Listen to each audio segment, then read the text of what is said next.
the plane, it's on time. Sun is shining, it's bright. Breezy skies, cool and calm. Take a trip, it's not long. Oh, the vibe's so mellow. Airwaves sing like cello. Sandy beaches we find. Coastal airways, oh my. Take me high, smooth as sea.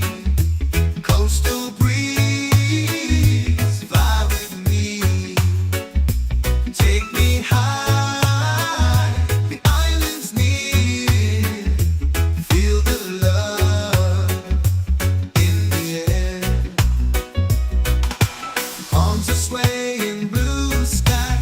Wonders found while we fly. Oceans calling my name. Life is more than a game. Soaring high, wings of steel. Under stars, it's surreal. Dreams are real in the sky. Coastal airways fly by. Reggae beats in my ears. Miles away, no more fears. Lay back, count all the stars. Flying free, no more bars. Take me high, smooth as sea. Coastal breeze, fly with me. Take me high, the island's near. Feel the love, yeah, in the air.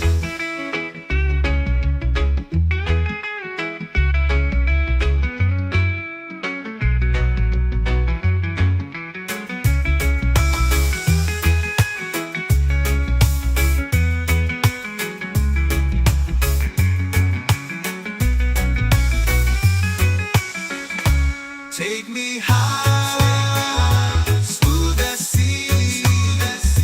Coastal breeze, fly with me. Take me high, the island's near. Feel the love in the air. Palms are swaying, blue sky. Wonders found while we fly. Oceans calling my name. Life is more than a game. Palms are swaying, blue sky. Wonders found while we fly. Oceans calling my name. Life is more than a game.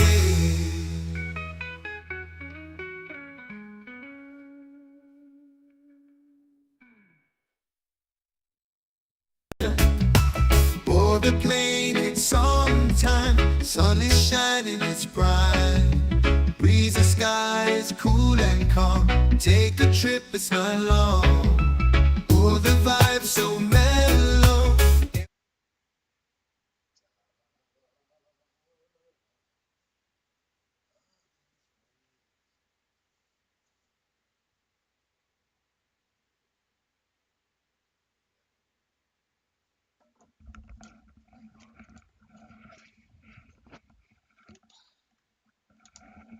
All tangled up. It's all tangled. I'm all tangled. Check 1 2. Check 1 2. Hello, hello, hello. Can you hear me? Mic check. Let me know if you can hear me before we start this bad boy. Parking Just be- brakes. What are you talking about? No. Okay. Cliff's already starting. He wants to go, and we're not ready for him yet. What's going on, folks? Hang on. I'm just trying to get my nest in order. It's not. There we go. All right, I think we're good. Whew, I'll tell you what, man. You're good. Thank you, Christopher. Curtis Holmes checking in. Good evening. And Christopher, hello. How are you folks doing? We had a crazy week. Welcome aboard the FSBN channel. If you're just tuning in and you're new, you want to know what we're about, it's really 3 things. Learn something, have fun, and do it right. That's kind of what we strive for at this channel. So if you're brand new, do me a favor, hit the subscribe button. We're actually simulating a real life charter that took place last night. We're doing it tonight because you guys, I put a poll up there and everybody wanted to see the MD-80 In 2020, they didn't want to do 24, which very surprised me. And I have my thoughts on 24. I've shot a video review about it. I'll release it on the channel in about a week or so on my thoughts. I'll probably talk a little bit about it tonight as well.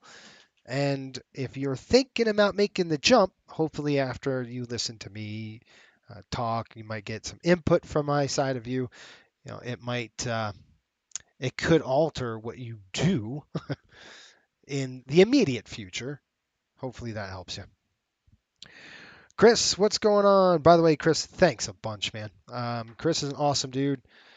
He hooked it up. Not gonna tell you what, but he hooked it up, and Chris, appreciate it. Appreciate all the hard work, my friend. And hopefully you are well in Florida, and it's nice and sunny. In Calgary, it is not. It is snowing bad.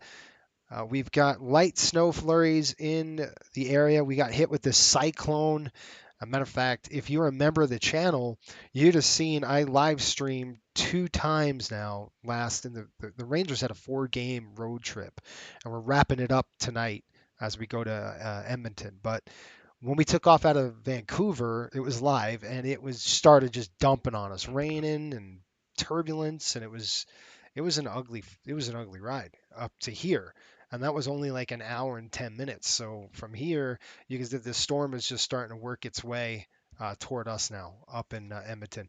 In Edmonton right now, it's going to be raining, and then the snow is coming. So the snowing right now, we're going north, so it's following our path. Hopefully we can beat it out, but that's kind of what we're looking at. Star 777X said Flames 132. Yes, they did. The Flames did win. That's fine.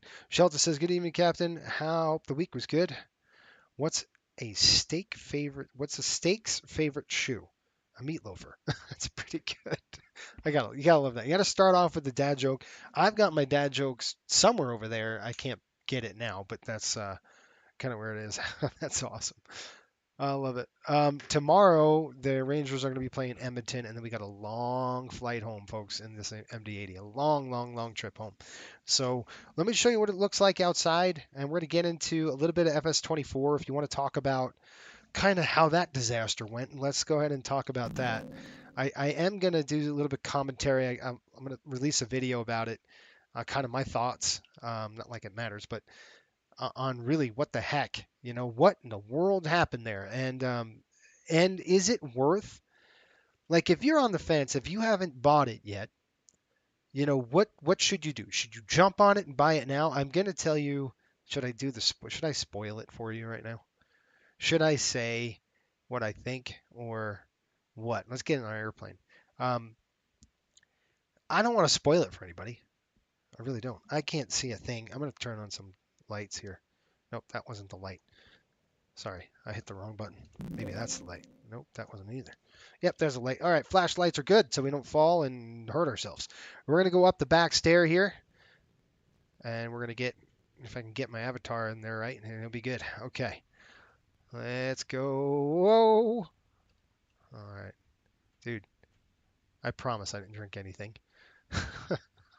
Okay, we're going to try to do this the best we can, but I don't think I'm going to get there. This is a good old MD-80, folks. Let's slow it down. Let's see if we can slow it down. There we go. Now we're at a nice, comfortable pace on a walk here. We're going too fast. Hey, you guys like this? This is a nice little cabin here. My dude is all of a sudden like 6'3". That ain't working. All right. There's the flight deck of this beautiful MD-83. We're going to jump in right now. Let's get this thing going. I'll work the flows. Son, I just brought my dream train. I gotta see that.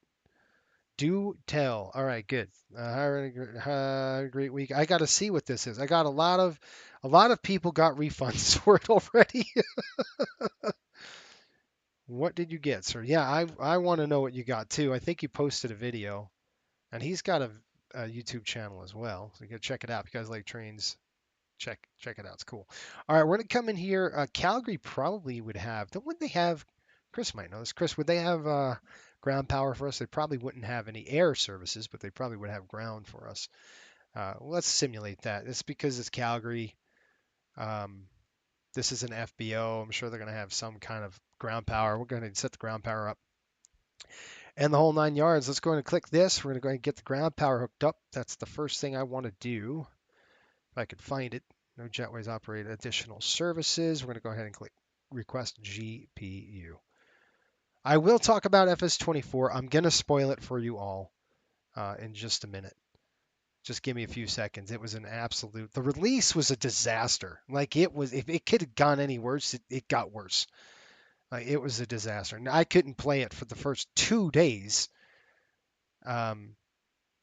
So, and in my opinion, I've done a couple flights with it, so we'll definitely talk about, what I think. Not like it matters, but all right. What we're going to do is turn on the battery system right here. Battery system is on first. Now, before we get power on the aircraft, there's a couple things I want to do. And one of those things is I'm going to check the emergency power. So the EMER power is the first thing we want to check, and that's going to be up right here. Throw the EMER power on. You see the EMER power in use, and the lights are off. I want to go ahead and click ARM, and I'm going to throw the lights on. You can see everything turned on, and then we're calling the back, which is going to hit the PA button here, and ask the flight attendants. Emergency light test. Emergency lights okay. All right, so she's saying the emergency lights are good, so we can throw the EMER power off. You should see 2 annunciators right here in red. That's good. And now let's go ahead and turn on the external power. Here we go. 1, 2. All right, we're hooked up. Now the airplane's to life, which is nice. We have to de-ice, folks, so I'm going to show you that today. Looks like we'll get some de-icing, and I'll show you how we're going to get through the hot times. We got to get some hot times going. Just trying to show you what you get using Track IR. I am using Track IR. Yes, I'll make a video of it after the holidays, but for those who want to know, it's Milwaukee RD Hiawatha Steam Locomotive O gauge. My whole life. That's so cool. That's cool. I'm glad you got it. I'm glad you got it. That's great. I'm excited to see it. I know nothing about trains, but I'm excited to see that. That'll be fun. All right, EMER lights are going to go armed. Now, before we introduce Cliff to the cockpit, let's go in and check this.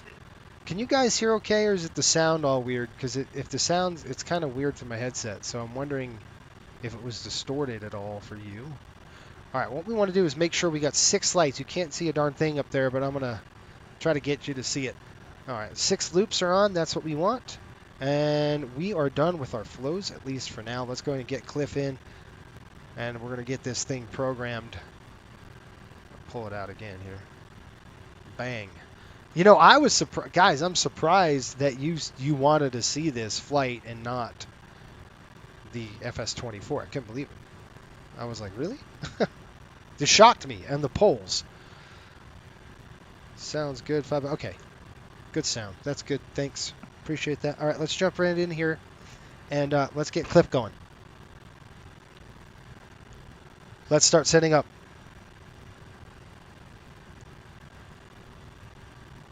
Let's start setting up. You're not working. Cliff, really?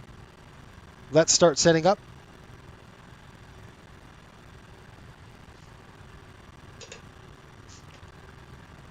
Let's start setting up. Nothing. I got nothing from this guy.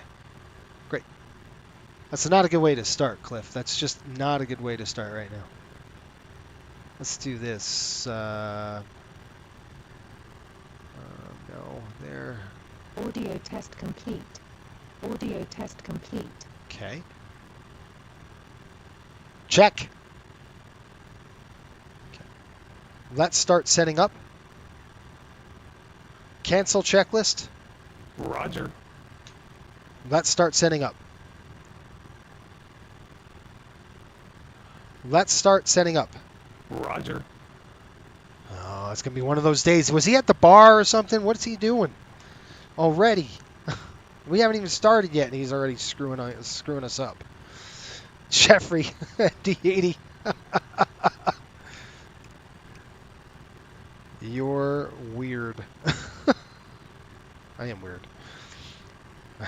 it's Cliff. You know what I mean? Like, I don't know what he's doing.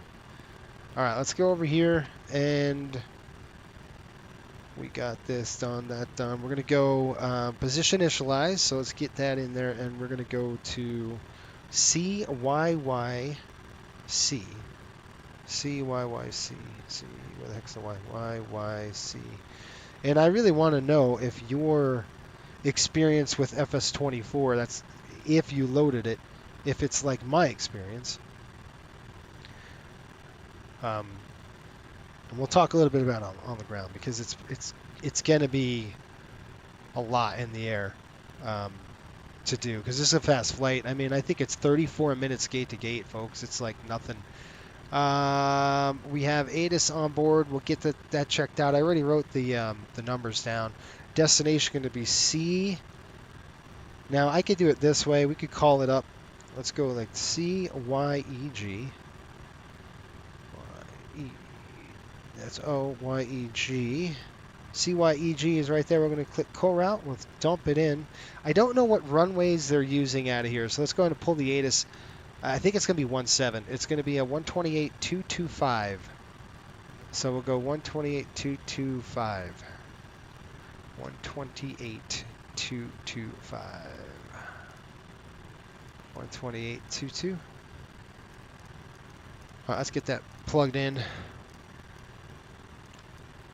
Oh, is that what it is? Sim is distorted. Okay.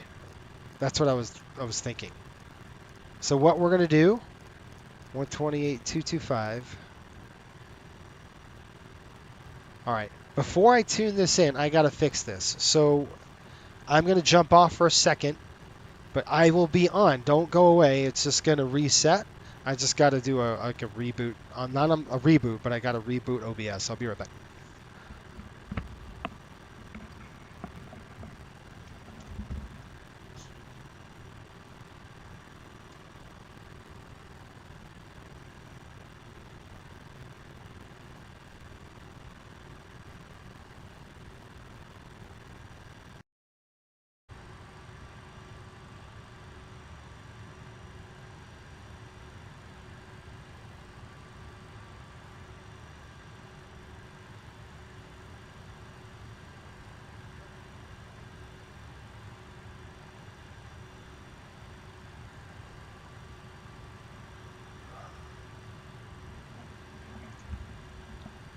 All right, folks, check that out.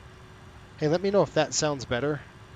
I think it should sound better. I just rebooted, so we should be good to go. Let's go ahead and check the ATIS now. No. Yeah, 700 it's good. I know it's scattered. fixed. Ceiling 5,200 overcast. Temperature -11. Dew point -13. Altimeter 3007. IFR approach ILS or RNAV Yankee or RNAV Zulu or visual runway 17 left and 1 SEDENR. Pilots shall inform ATC of requested approach on initial contact. Landing runway 17 left and 1 SEDENR. How are you feeling Departure today? runway 17 left and 1 SEDENR. Advise on initial contact. You have information. Bravo. Got it. Bravo is the information, so good to go there. We'll turn that down. Was that better now? You can probably hear better. Hope. I think the reboot kind of, it sounds a whole lot better. Good deal. Chicago pilot, what's up? Will the airline operate the MAX? Oh man, good question. So the that's a good question. Probably not for a while, and the reason why is because we can't afford it. So that's why. All right, so we're going to go 17 right. I'll give you guys just kind of an idea of what we're going to do. 17 right. I'll give you a brief. Let me just do this first. 17 right. And I really should call ATC for a clearance. Did they give me a PDC? No. Well, they're gone. Okay. They see me and they leave. That's smart. All right, let's do departures.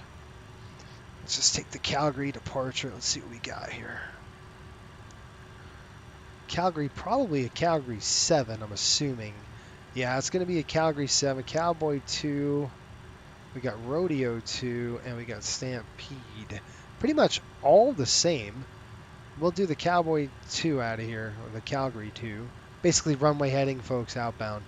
So I just want to make sure that's good to go. And it doesn't really matter which one we pick. They're pretty much the same. Matter of fact, it does matter. Give me a second. Let me see what we got here.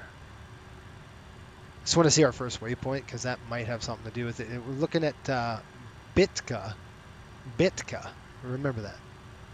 Bitka. Cowboy 2. No. Yes. What about Calgary 7? Nope. All right, so we're going to do the Cowboy 2 departure to Bitka.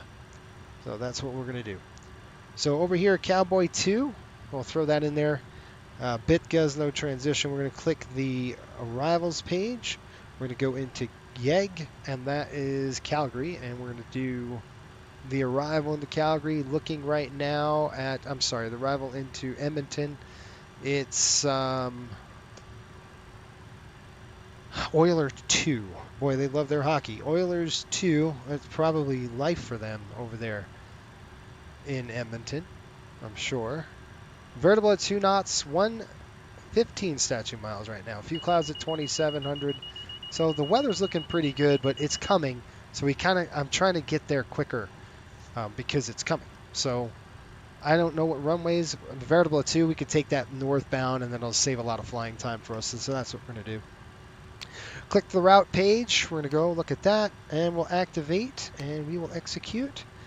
We'll go to pref, and I'm going to get, no, I'm not. I'm going to get GSX working for the boarding process, not boarding, but catering. So I'm going to request some catering in the aircraft. We'll throw the forward stairs in. We don't need that because they got stairs on right now. We're icing up already. All right, let's get that. I got to get some power air on the aircraft. Look at the cabin. The cabin is, you know, what, 11 degrees? That's cold, and that's Celsius. So let's go ahead and turn on the APU. I'm going to get the APU fired up right now. We're going to go run. 1,000, 2, 1,003. Let it go. Hit it to run. There we are. Good stuff. Yeah, Chicago Pilot, you know, that's the problem with running an airline like a real airline, like a startup. We don't have any money. That's the problem. But that's what makes it fun, I think. We don't have any money. All right, arrival fuel, what do we got? 7,600 over 7,550. Nothing in the center. Looking at a total of 15.2. And we're planning out of here. Ja, what's going on, buddy? He says, hello, sir. With the Navigraph ATC view, is it possible to see which center controller you need to contact? If there's multiple on, you're at a field without ATIS. Yes. So you could go into, and I could show you guys if we have time. You could go into the, you know, your map view, if I can get it, and you could click into the airport, and if you click the network, it's going to show you, and then ATC, it's going to show you who's on. All right, what frequency controller's online. This still says Calgary's on. Yeah, we've got center online, so we still have center. Calgary approach dropped off, but center is still online, so that's what we'll use. Anyway, I was doing my planning fuels. Let me go ahead and get that done, and we'll knock that out. Let's go ahead and get plan fuel. Okay, standby 1. We're looking at 9.2-ish. Nope.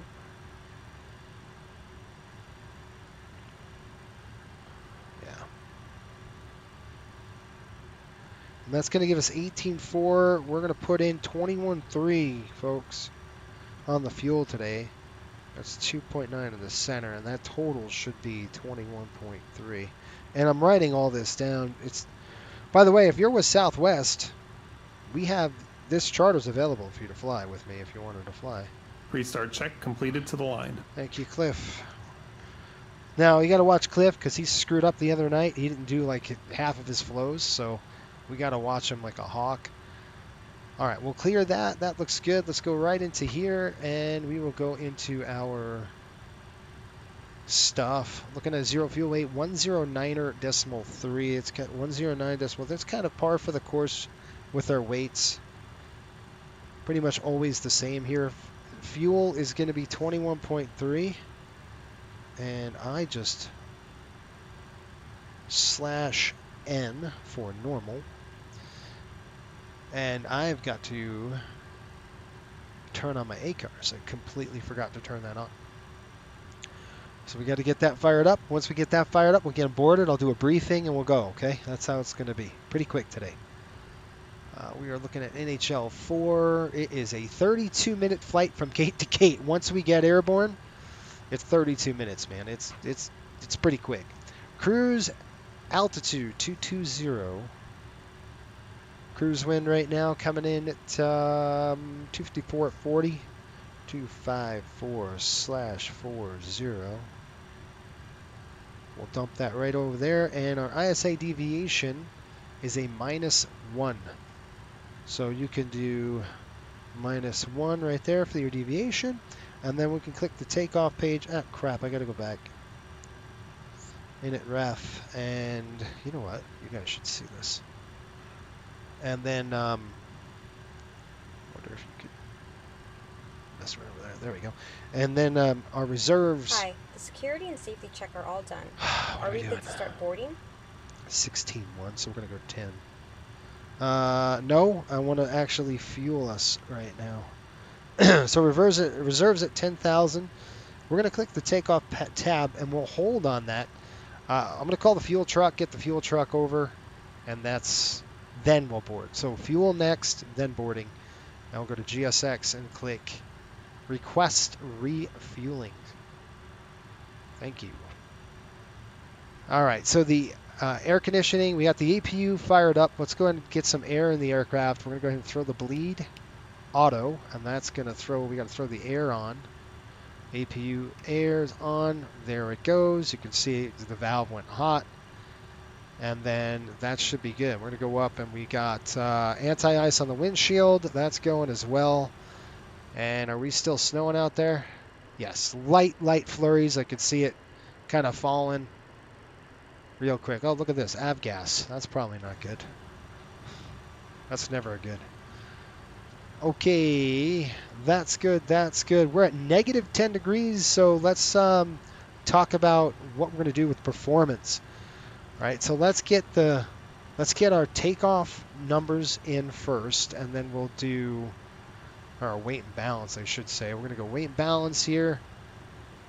I'm going to do import OFP, and it's that one. We're going to have to change some things. It's going to be 2940.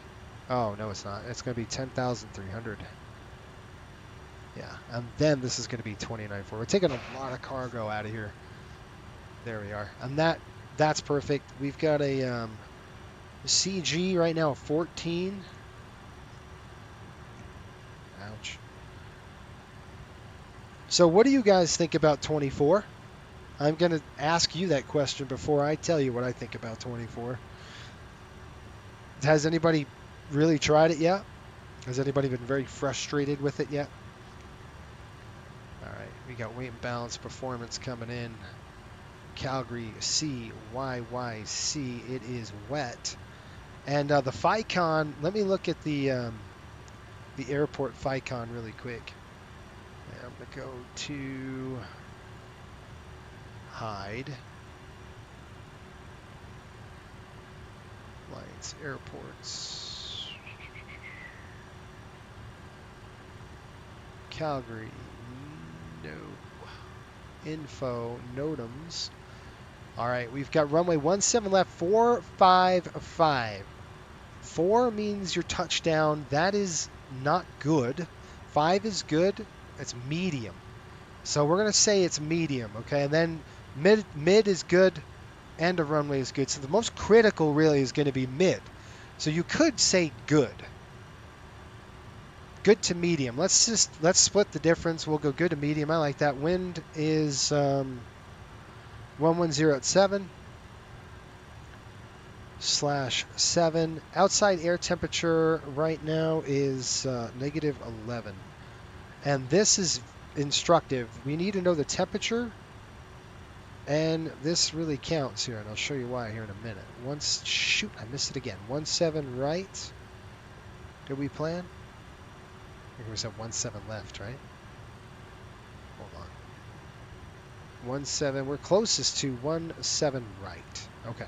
Flap is going to be 11, so we'll just kind of plan that right there. And then our QNH is 3007, 30.07. Anti-ice will be on. Okay, PAX will be on. Takeoff weight coming in at 127.8. Okay, and we'll click calculate, see what we got. Okay, I'm not going to go with cell temp. We're going to go full power, all right? So flap 11, because of the conditions, we're not going to do an assumed temperature out of here, all right? So forget that. It's going to be full power. So this says 122, 136, 145 with slat retraction at 188, and it looks like 231 on the maneuvering. Okay, lots of work to do here, right? Before we get going. Tons of work. I've got my OPC right in my hands. That's going to be an iPad that is going to give me the numbers from SimBrief. And we're going to do runway. I wonder if they have friction on here. It's wet. They don't have braking on this one. That's all right. So this one says we'll have a margin of about 4,000 feet. This one says 137, 39, 44. 122, 136, 145. Very close. Good. We'll use our numbers here. 122, 136. I like a low V1 speed. So it gives us a little more time, a little more on the runway if we needed to abort. 136 and 145. That should do it. Okay, how's we doing on the fuel? 21.2. And that's good to go as well. We've already started our flight. Good stuff, folks. Let me get to your comments.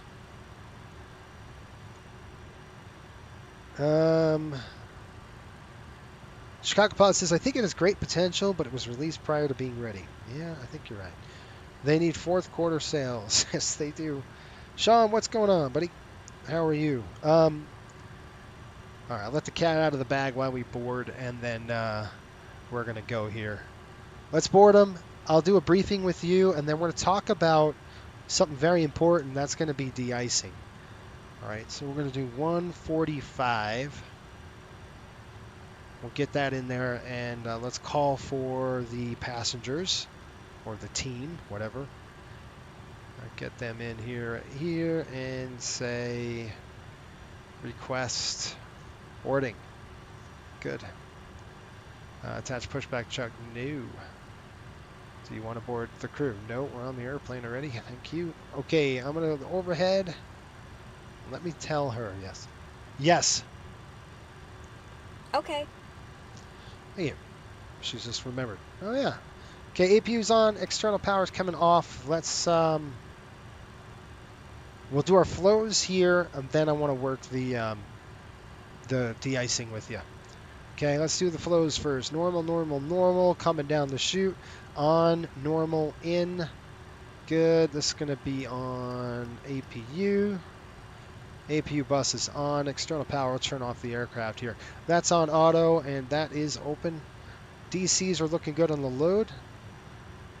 And coming down here, that pump is off. That's off. Those are off. Fuel heaters are off. EMER lights are on. Seatbelts coming on.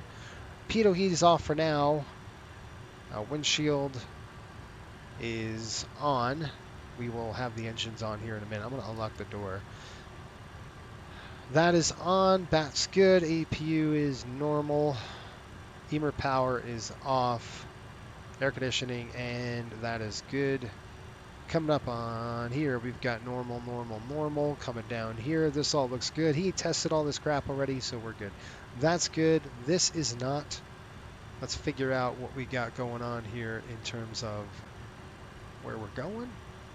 Looks like Edmonton is an altitude of 2,300 feet, so let's go ahead and throw that as a landing here. 2,300, yeah, somewhere right there.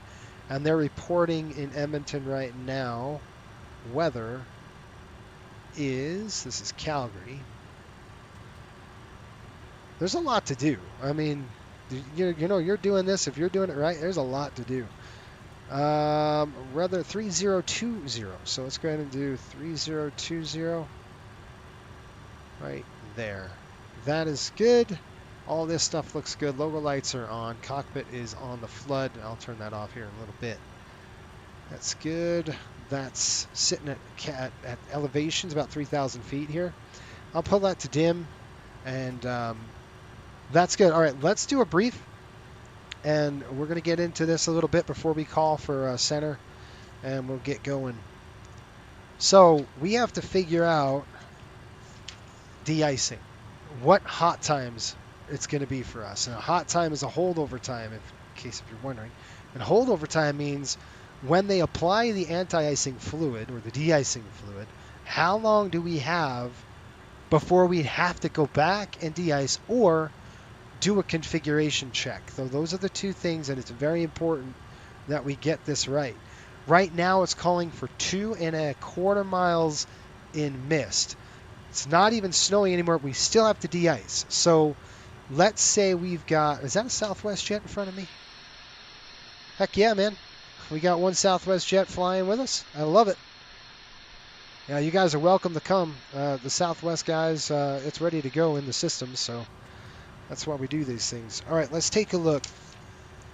So let's say it was snowing lightly. Like we had light snow the last the last report. So if you got to consult the chart. If you don't have the chart, you got a problem. So the first thing we do is we got to find snowfall intensity. So the snowfall intensity, you take a look at the outside air temperature. It's negative 10 degrees. So we're going to say, okay, negative 10 degrees night. So we're going to do negative 1 to 30. Nope. Is it greater than negative 1 to 30? Yes, it's greater than negative 1 to 30. And right now it's at night. It's greater than negative 1 to 30. It's called very light. So the snowfall is be determined. They say light snow. It's going to be very light with 2.25 miles. Okay, this is 2.5. That's 1.5. So with 2.25 miles, it's very light snow. So the category is very light snow. Then you go to your type chart. So either type 1, type 2, type 4, a type 5 fluid. So we take a look. I'm going to say what's type 1 give us? So I'm going to consult type 1, and I'm going to go to the outside air temperature. It's negative 11 degrees. So negative 3 to negative 6, negative 6 to negative 10, or negative 10 or greater. That's the one we want. We're going to come across. It's freezing fog. No. It's active frost. No. It's very light. Yes. 7 to 8 minutes. So you have an 8-minute holdover time if it was still snowing. Now it's not. It's mist. So you could say, is it freezing fog? Yeah, you got 5 minutes. Freezing fog. This is mist. It's to negative 10 degrees. Yikes. It's freezing fog. So would type 1 be good for me? It depends on where the runway is and, looking at our briefing here. If we go to our briefing, I'll show you kind of possible things. Dang it, I gotta sign in. Hang on. I'll go to the link.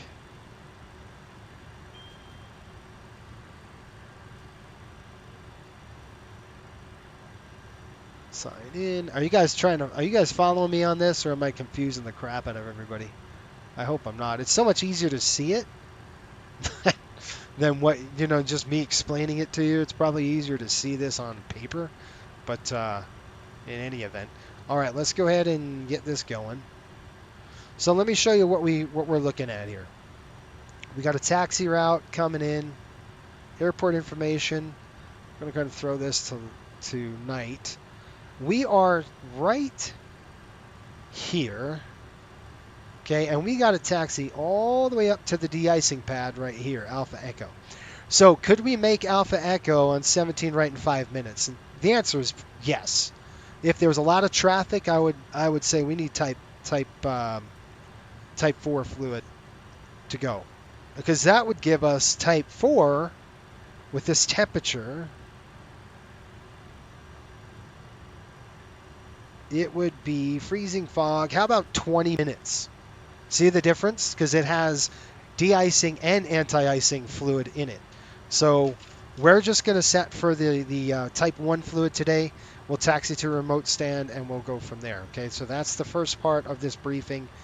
We are going to taxi here, go to Alpha all the way up, hit the Alpha Echo de-icing pad, de-ice, run our checklist, hit 17 right and get the heck out of Dodge. That's probably what we're going to do. Let's go to the departure, and I'm going to go get a clearance here. We're going to do the Cowboy 2 until ATC might have something else for us. So we are going to go 135.025. 135.025 next. 135.02, and then we'll get going, folks. Radar last 17 left approach for America 5. North Caribbean 5011, report airborne on this frequency. The winds at Calgary are 1007 knots, cleared for takeoff for runway 17 right. Clear airborne 17 right, clear to go North Caribbean 501. That was Edmonton Center, I think. Edmonton Center, Riptide 5800, looking for IFR over to Edmonton from Calgary. Station calling, sorry, can I get the call sign again, please? Yeah, it's Riptide. We're Charlie Sierra Tango. Riptide 5800, good evening, this is Edmonton Center. You're cleared to the Edmonton Airport on the Stampede 1 departure, then flight plan route. Departure runway 17 right and squawk 6341. Okay, we'll expect the Stampede departure. We'll expect 17 right and 6341 for the squawk. Riptide 5800, the reback is correct. Calgary 8 is now Bravo. Startup is approved. Give me a call and ready for taxi. Okay, copy the weather. We'll give you a call when ready for taxi. Riptide 5800. 6341. The only thing that's changed is our departure. So 6341 on the squawk now. 6341. American 5, the winds are 100 at 7 knots, cleared to land. Calgary 17 knots. Grid line 17 left for American 5. Thank you. Okay, Stampede 1. Let's go and throw that in there. Execute. Let's go to our legs page. Unable cruise out. I understand that. Okay, so I'm going to show you the chart here, and I'm going to walk through the departure.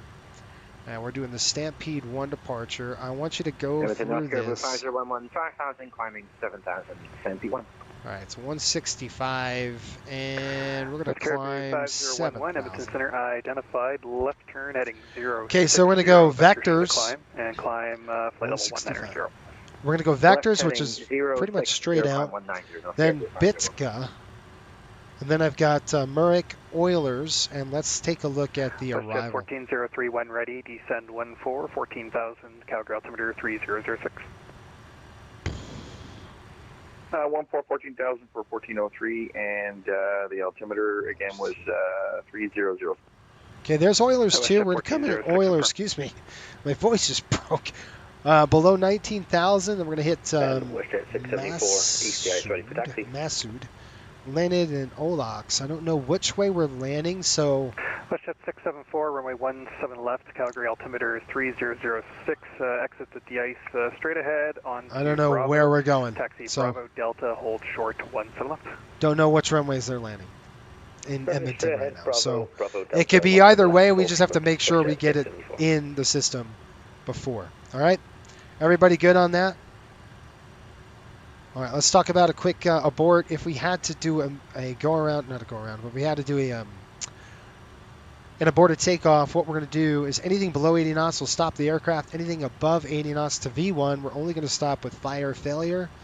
shear, fear, or if the airplane is coming down. So any wind shear, any fires, anything like that, we're going to stop. Fire, failure, fear, shear. Engine failure, we are going to stop. And what we're going to do is we're going to go reversers. I'll throw the speed brake down, and we'll get on the brakes manually. We'll track the center line and get off the nearest taxiway, depending on what's going on with the aircraft. And we'll call for emergency services. Okay, we'll drop the flaps down to 40, dump the passengers off so they can get off the overwing, and we are out of there. We'll call maybe for evacuation, maybe not. Just depends on the failure. Any questions? I don't think I have any questions. I don't think you have any questions. We're going to rock and roll. Okay. Howdy. Who said that? Okay. Glycol wash. Yes, that's right. Squawk. What was that? S37Q23. What's that, John? I don't know what that is. I got you loud and clear, bro. Okay, good deal. We're all set, ready to go here. Route data coming in. Good. We'll run our checklist, button the aircraft up, and we're out. All right, now Cliff might be a little jacked up because I'm going to de-ice the aircraft, so he might be a little, I don't know. He might be odd. Go ahead. No questions. All right. There we go. Well, Cliff, let's go with the checklist. I'll write down the paperwork and let's get the heck out of here. Pre-start check below the line. Covers and pins. Removed. Aircraft log and documents. Checked on board. Altimeters. 30.06 checked. Checked. Fuel, oil, hydraulic quantity. American 5, checked. welcome to Calgary. Do you have a Zero particular fuel gate you'd like weight. to park at this evening? Set. Just additional trim, wait for TRP. traffic for exiting the ice ramp. Take off. Stabilizer. American 5, roger. Just hold position of traffic on Ladies and Bravo. gentlemen, welcome on board today. As you locate your assigned seats, please place your smaller items under the seat in front of you to provide more room for larger items in our overhead compartments. If you need assistance, contact a flight attendant. If you are unable to accommodate any item in the cabin, please bring it to the boarding door and we will check it. American 5, taxi to the apron via Delta 3, Echo Alpha, and any gate at your discretion. Also review the exit seating criteria. Delta 3, Delta, and what was the entrance to the apron? Echo and then Echo Alpha. Set. Echo Alpha for American 5, thank you. Decimal 7 set. Flaps take off. Encore 968 Stowed. when ready, descend Speed bugs. 14,000. The Please Calgary start altimeter check below the line 300. completed. Okay. 3006 and down to 140,000 front 4 and then when ready. Hey guys, all packs are on board. Are we clear to close? Yes. Thanks. Let me know if you need anything.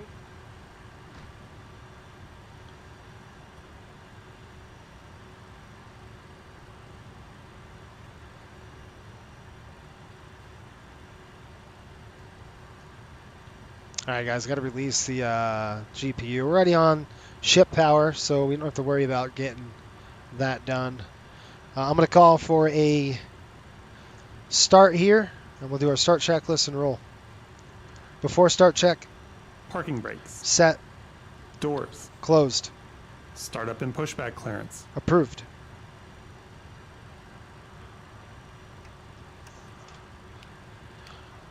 All right, folks, let me brief you on what's going on. We'll start both engines today. We'll set the Before parking start brake check when we get to the completed, ready pad. for engine start. We'll establish crew communication with the ground. We're going to operate the engines. We'll have both engines running when we de-ice. Flaps and slats, we'll keep them up. And then, so we won't set our flaps or anything like that.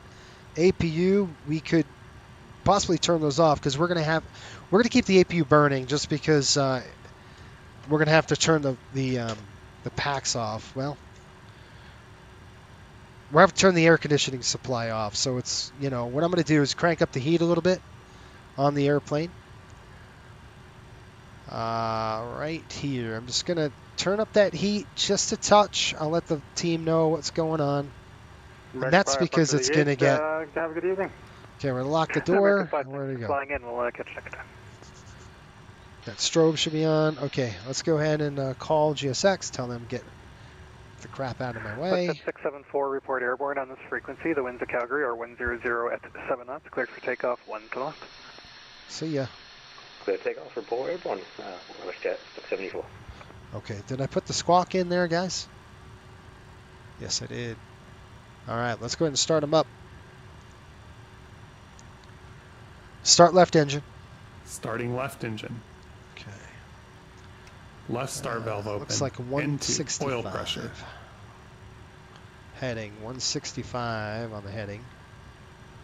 7,000 on the altitude. N1. Encore 968, still doing air nav Zulu for 17 left. Expect the LSOG transition. Fuel on. Okay, we'll expect the LSOD transition for Encore 968. WestJet 1403, runway 17 left. Left star valve closed. Right, my stuff down here. Sorry, can you 92. repeat that? 1403. Yeah, WestJet 1403, runway 17 left. Which approach to the runway would you like? We're planning on the ILS for 17 left. All right, WestJet 1403, plan ILS 17 left. Stabilizing. Stabilize. 17 left ILS. 1403. Okay, time check right now. It is Edmonton 9:16. Center, good evening. Southwest 2503 on the ground at Calgary, requesting clearance up to Edmonton. We have Bravo. Is that Patrick? That is Patrick. Edmonton Center, good evening. I don't have a flight plan for you yet. Can you just double check that you filed? Pirep denied. Not even out of the gate yet. That's what we do here. That's awesome. It's an insider thing, you know? All right, we got number 1 fired. We're going to go and start number 2 here. Start right engine. Starting right engine. Right start valve open. N2. Oil pressure. And Edmonton Center, Southwest 2503, we refiled that flight plan, and we have information, Charlie. Southwest 2503, Edmonton Center. I have your clearance. Stand by. I mean, I had 4 already. I had 4 Fuel denieds on. already. Fuel's coming on. Here we go. There's the light. And Edmonton Center, WestJet 674, airborne passing Fuel 5,700. flow. EGT. Right start valve closed. WestJet 674, Edmonton Center identified. Left turn heading 060, vectors for the climb. And climb flight level 350. We got 2 good starts Level 350, on the bus. It's going to shut down the lights here for us so we can see what we're doing. Southwest 2503, I have your clearance. Are you ready? Stabilizing. Stabilize. Ready to copy, Southwest 2503. Southwest 2503, you're cleared to the Edmonton Airport via the Stampede 1 departure, then flight plan route, departure runway 17 left. Okay, keep the flaps up for now. We'll turn off the APU, and I'm going to turn on both We are supplies. cleared via the Stampede 1 departure, runway 17 left, clock 0545, Southwest 2503. I am going to shut the APU down because there's no point in having it on. Southwest Off 2503, and just confirm off. Stampede 1. Stampede 1 for Southwest 2503. Southwest 2503, repack is correct. Thank you for Charlie.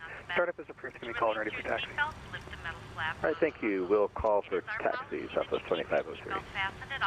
WestJet 674, continue left turn direct to Lomlo and on course. Okay, after engine start check. Ignition. Off. Electrical loads.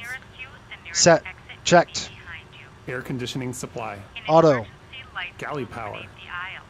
On. Ice WestJet 1403, continue descent down to 8,000. Down to 8,000, WestJet 14. Set. Engine anti-ice is on. Pneumatic crossfeed valve levers. Open. Flight controls.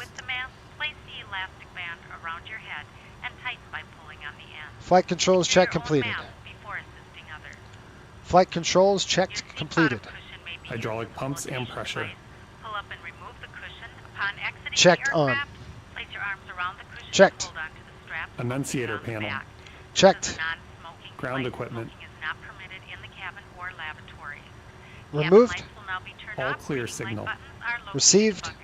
Flaps, slats. Set. After start check completed. Okay. We are cleared on the left. We are clear on the right. All right. Taxi check. Fuel heat. Off. Flaps and slats. Set. 11 degrees. Takeoff. Bugs and TRP. Set and checked. Takeoff speeds. No changes. Takeoff briefing. Performed. ATC flight guidance systems and nav aids. Checked and set. Checked. Set and checked. Set and checked. FMS. Pre-flight completed. APU air and master switch. Both off. Brake temperature and pressure. Checked. Taxi check completed. Okay. All right, folks. We're going to go ahead and taxi to the north de-icing pad because we got to de-ice the aircraft. We've got ice on the airplane. So we'll do type 1 fluid and we'll get it out of there. It should work. We're going to go Alpha Echo de-ice. Edmonton Center, Riptide 5800 taxi, please, to if we can get the de-icing facility at Alpha Echo.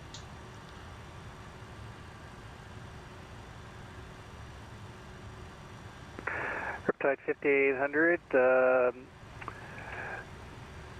east de-ice, west de-ice pad. The altimeter is 3006, taxi Alpha, cross runway 11, Alpha Echo to the de-ice. Okay, we'll taxi to the west facility here. Copy the altimeter. We'll taxi via Alpha, then cross 11 to Alpha Echo.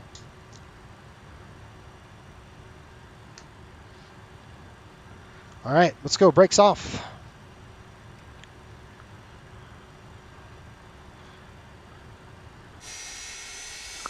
Encore 968, continue descent down to 8,000. 8,000, Encore 968. Let's not take out this King Air and this other airplane. Okay, we're going to drop off to Echo. Pretty much straight ahead here. Now, I know what you're thinking. Well, it's not snowing now. No, you're right. It's not, but it did snow. And it snowed a ton. And you can see it's kind of misty out there. And we're definitely going to want to de-ice this aircraft. And you can see right now we have right ice FOD alert and left ice FOD alert, which means the engines,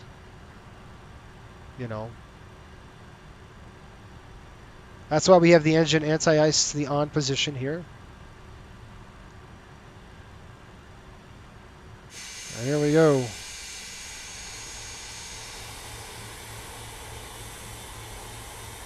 All right, let me get back in the flight deck. All right, so we are going to be on Alpha. We're going to cross this runway here. Get the lights on as we cross.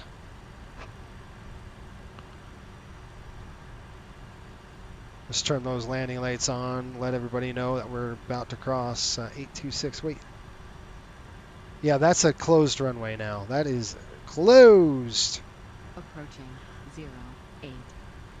Not really, but okay. Had me fooled. I'm going to go ahead and retract those landing lights here. North Caribbean 5011, Edmonton Center. Do you have the weather information for Provost? No, we do not. North Caribbean 5011. North Caribbean 5011, Roger. Closest I could give you is Cold Lake, if that helps. Get to your comments now. Fuel heat. Yeah, we'll need fuel heat. Lake, about negative 10 degrees we'll need it. We'll turn it on before we depart. 350 at 7 knots. Patrick says, miles, denied. Broken at 016, broken at Gray, how's it going, man? Temperature minus 16, dew point minus 18, altimeter 3025. Okay, we're going to, on this fork, we're going to bear left. Like Text, like the RNAV 12 from PEFCO. North Caribbean 5011, roger. Proceed direct to PEFCO.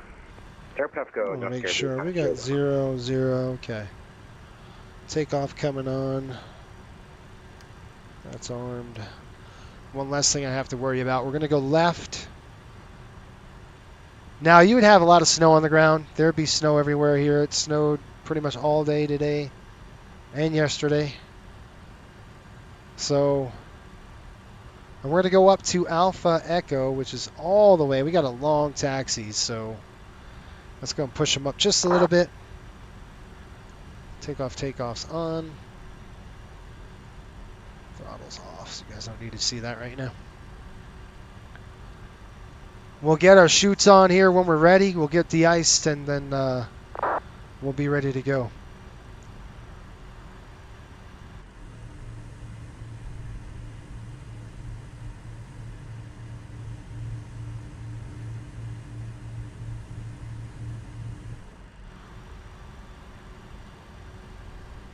Boy, it's cold in this room. All right, so while we're taxiing, let me tell you about 24.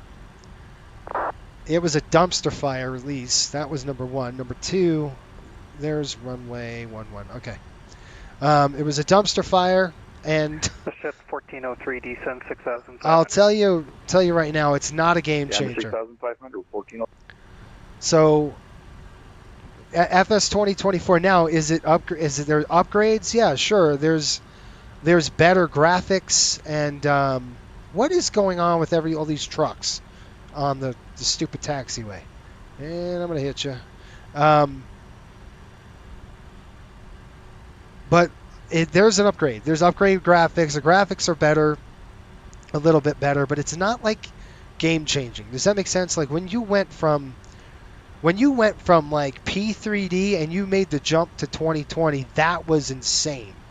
That was like, oh my gosh, this is groundbreaking stuff. 68, right turn heading 340. It's going to be a delayed vector proceed. You're not going to get that with 2024. Is it nice? Sure. Is it an absolute pain in the neck? Yeah, it is. Because all the settings are not even close to what you expect. Of course, they changed all of those settings. We're approaching a runway. We're approaching runway 11. We're going to get the lights on right now. We have clearance to cross. Lights are coming on. And I'm looking for traffic. Both sides looking good there.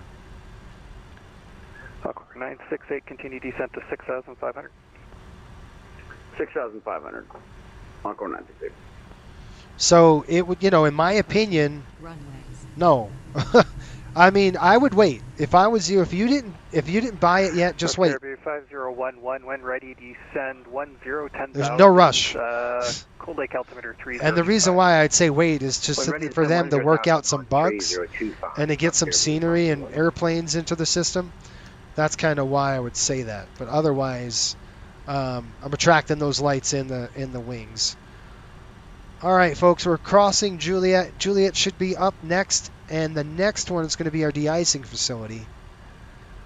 We're going to make a left off to the de-icing pad here. Now, this is their de-icing facility, and it should be a short taxi over to the runway, and that's it. This is Juliet. That is correct. And here's our de-icing pad. 1403, left turn heading 250.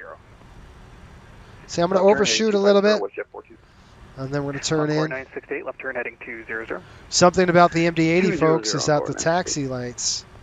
Did I make the wrong flipping turn? I did. That's all right. We'll come back around on Juliet. Dang it. Edmonton Center, Riptide 5800. We made the wrong turn on Juliet. I'm sorry. We got to go up and around. Riptide 5800, no problem. Taxi Juliet Yankee into the west entrance to the ice. Okay, Juliet Yankee, west entrance, Riptide 5800. Dang it. Well, Pirate denied for me. Done. Encore 968, continue the left turn proceed. That's the other mistake.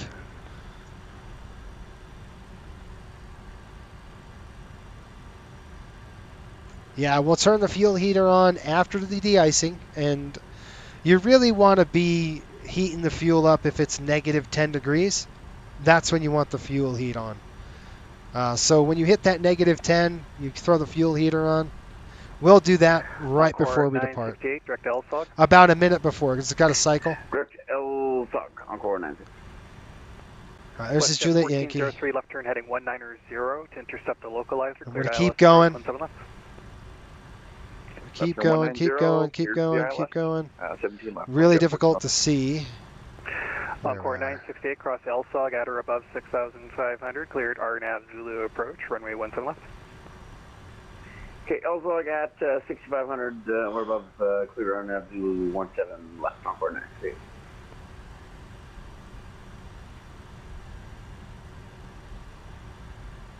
All right. Caribou 5011 cleared out of controlled airspace on the RNAV GPS approach runway 12 into Provost. Monitor local advisory, call me down and clear to cancel your flight plan. We'll call you down and clear enough Caribou. I'll give Patrick that one if he's going to de-ice. I don't know if he will.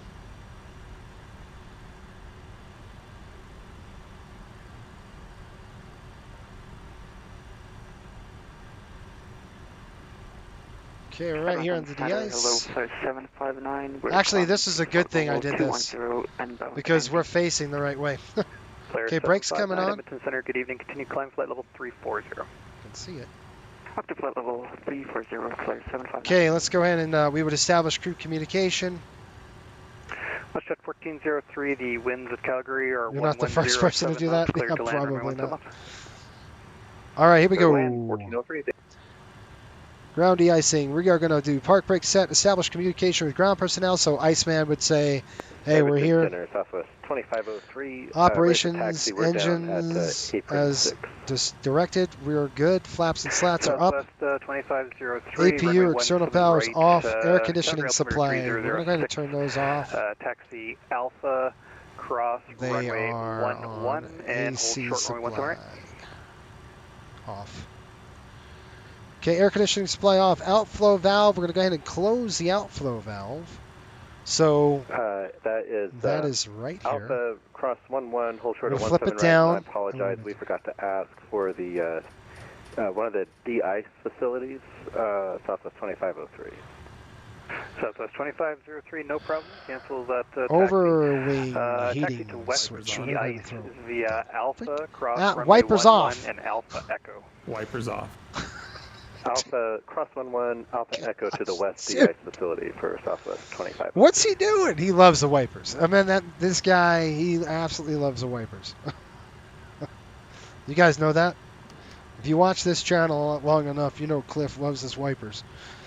Okay, we've got overwing heater. We're going to go ahead and arm the overwing heaters. We're not going to turn them on yet. I will turn them on after de-icing and before anti-icing. So let's go ahead and do this. 68, you're number 2, following a Boeing 737-800 ahead of you, about 5 nautical miles, cleared to land, runway 17 left.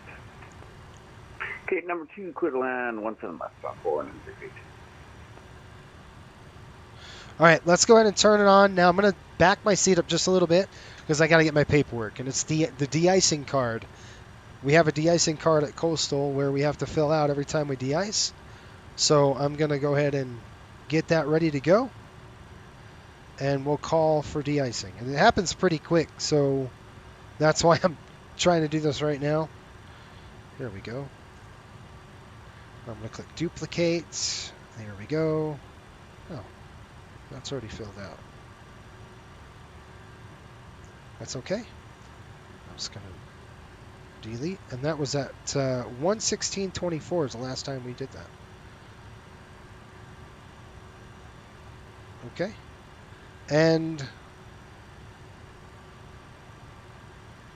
we are going to write station is CYYC, date's 11/22/24, November 494, Charlie Sierra. Location, we are going to be at de-icing with engines running, yes. Hot time, I said 8 minutes. We said 5, right? Okay, location is on a remote pad. And we already did our checklist. Park brake set, engine shut down, not shut down, no shutdowns required. And all that's for 7.3. So what we're going to do is call GSX for de-icing. Let's see if it works. I don't know if it works on this. Request de-icing services here. So what they're going to do is they're going to come out.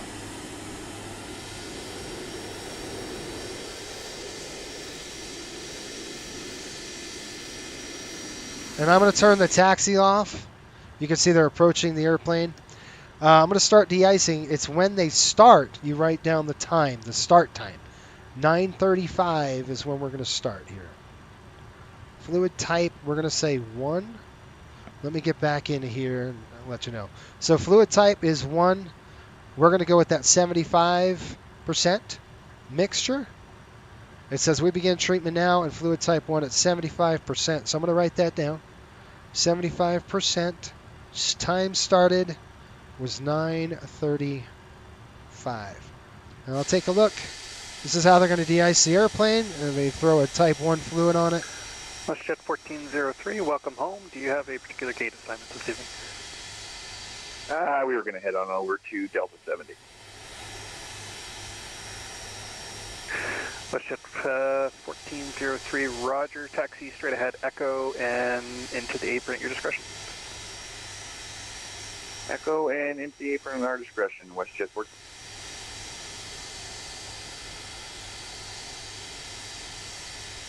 Welcome to hockey season, folks. This is what happens. You can see. Let's see if you can get it. Yeah, there we go. Getting all that glycol on there, getting that ice off. I want a clean wing.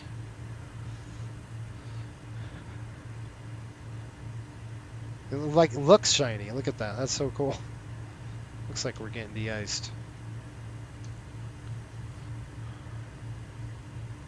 Then we do the tail section.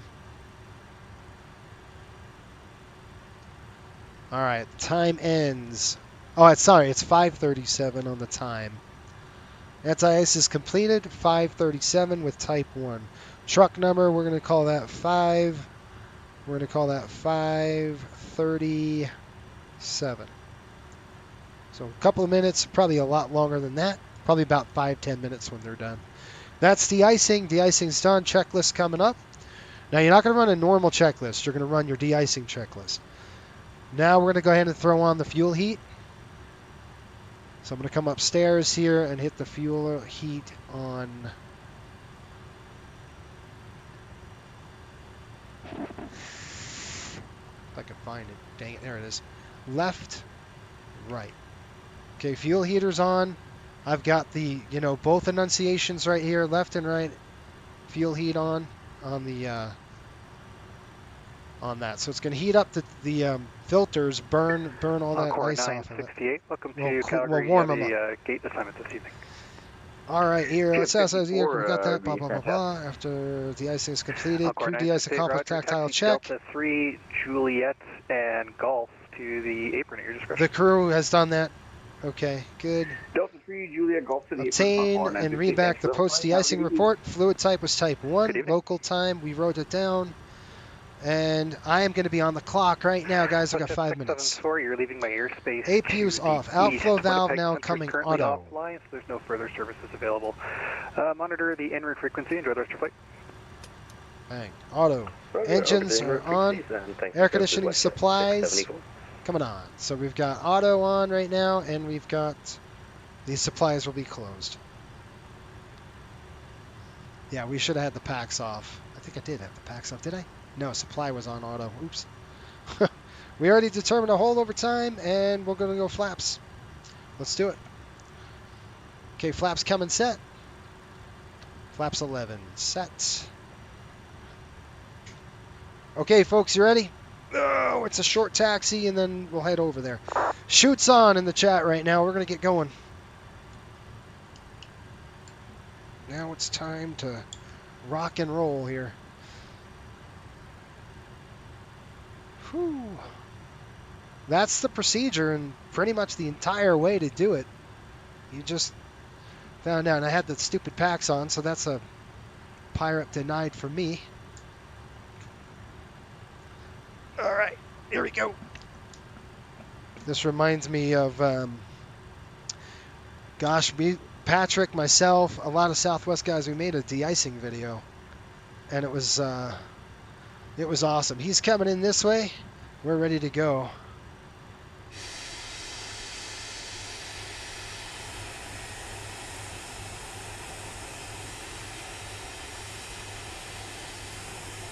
Look at that beautiful jet right there, huh? I'm looking at the 7.3. He's in a 700. That's cool.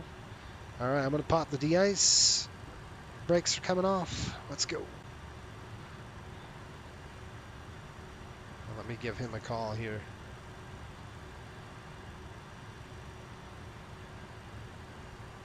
Cabin crew, be seated for takeoff.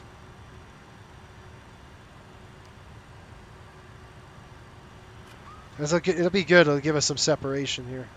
Set.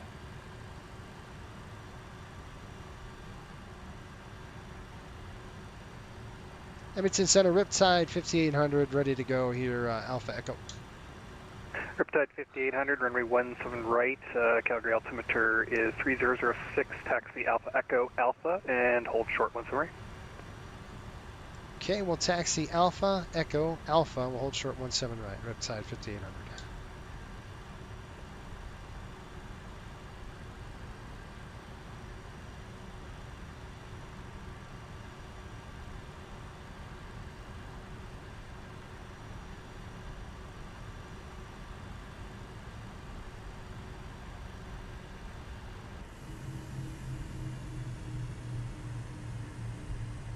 Okay, guys, we got to go. Airplane looks good. Lineup check. Cabin. Secured. Secured. Windows. Left side closed. Riptide 5800, report airborne on this frequency. The winds Checked. at Calgary are 110 at 7 knots. Cleared for takeoff. Calgary runway 17 right. Okay, clear for takeoff 17 right. You say runway heading? Riptide 5800, yep, Stampede 1 is essentially runway heading up to 7. Roger, runway heading up to 7. Clear for takeoff 17 right, Riptide 5800. I just want to verify that. Having a tough time seeing this dang runway. Okay, lights coming on.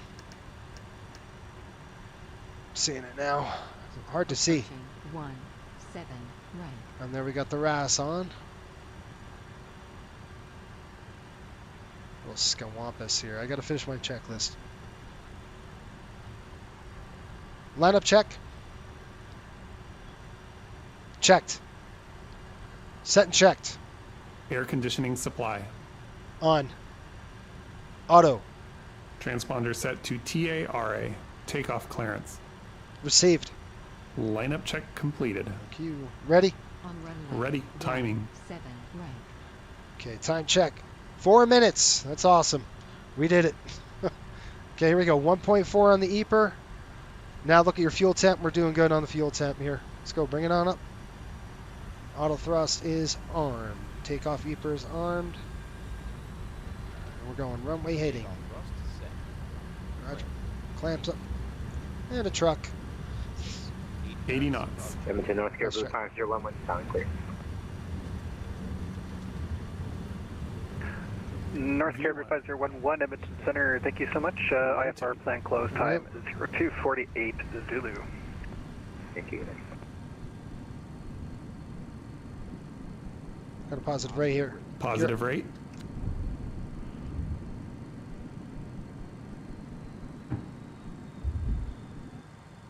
Gear up. Lights out. 4,000. Edmonton. 3, we're going to log off for the evening. Thanks for the great ETC, and we'll see you again soon. 1403, thanks for flying. We'll catch you next. Set climb thrust. Set to climb thrust. Set. Edmonton Center, Riptide 5800 out of 56 for 7. Riptide 5800, Edmonton Center identified. Left turn heading 040. That's a vector for the climb. And climb flight level 220. Okay, 040 on the turn, 220 on the altitude. 040, folks, remember that, please. Left turn. Left turn 040 here. Keep it coming, keep it coming, keep it coming. Keep on the climb. Do not stop climbing. I've got the thrust.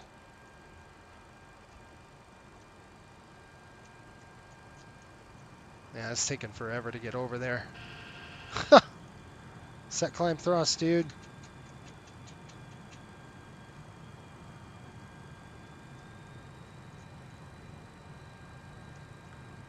All right, heading select. We're going to climb up. Riptide 5800, continue to the left turn, proceed direct to Bitka and on course. Okay, direct to Bitka, Riptide 5800. 220, altitude. It's doing that because I gotta go VNAV. Hit the VNAV climb and it'll start kicking in. All right, I'm gonna push it down. The thrust should come up. And now I'm gonna start the climb. Southwest 2503 at the west de-icing facility, requesting taxi, please. Southwest 2503, Calgary runway 17 right, altimeter is 3006. Taxi in the de-ice apron at your discretion, Alpha Echo and Alpha. Hold short, runway 17 right.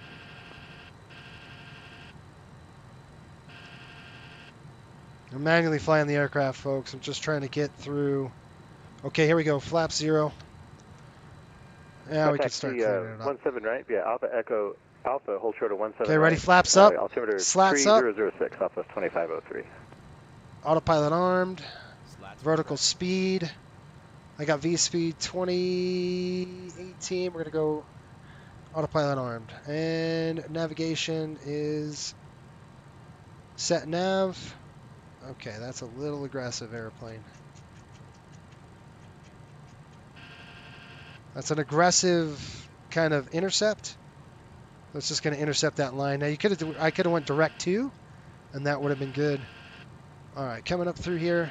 That's off. That's off. That's off. There we go.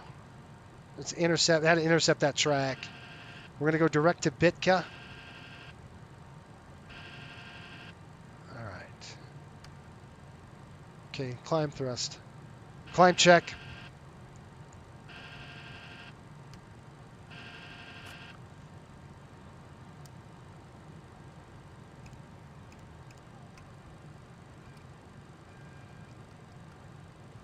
Seatbelts.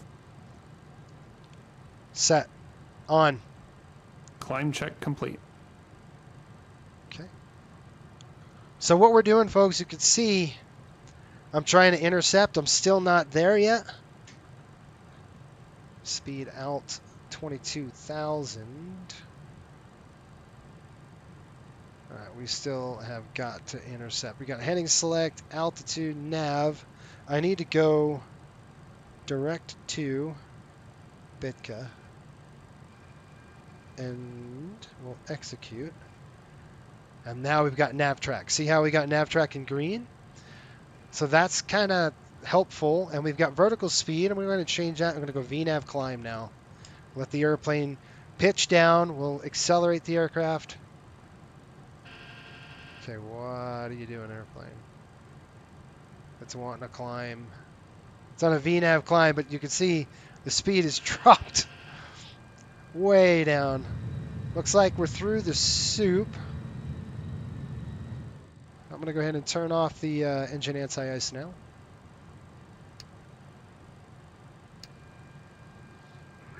Southwest 2503, report airborne on this frequency. The winds at Calgary are 110 at 7 knots. Cleared for takeoff, runway 17 right. 17 right, clear for takeoff, and we'll report when airborne, Southwest 2503. All right.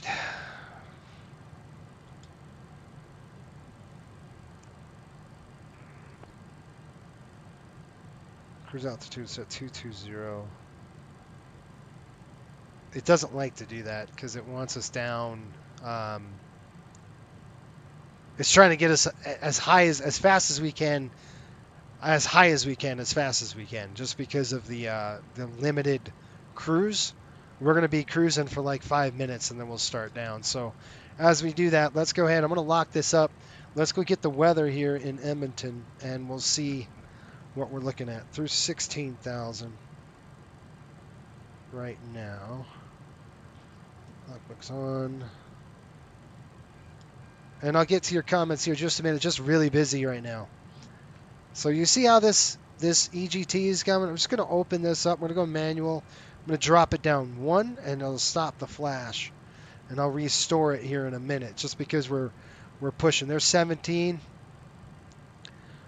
Altitude is armed. And let's get the weather here over at Edmonton. Edmonton reporting right now. Winds are calm. Visibility is 15. Sky conditions, few clouds. Beautiful day there.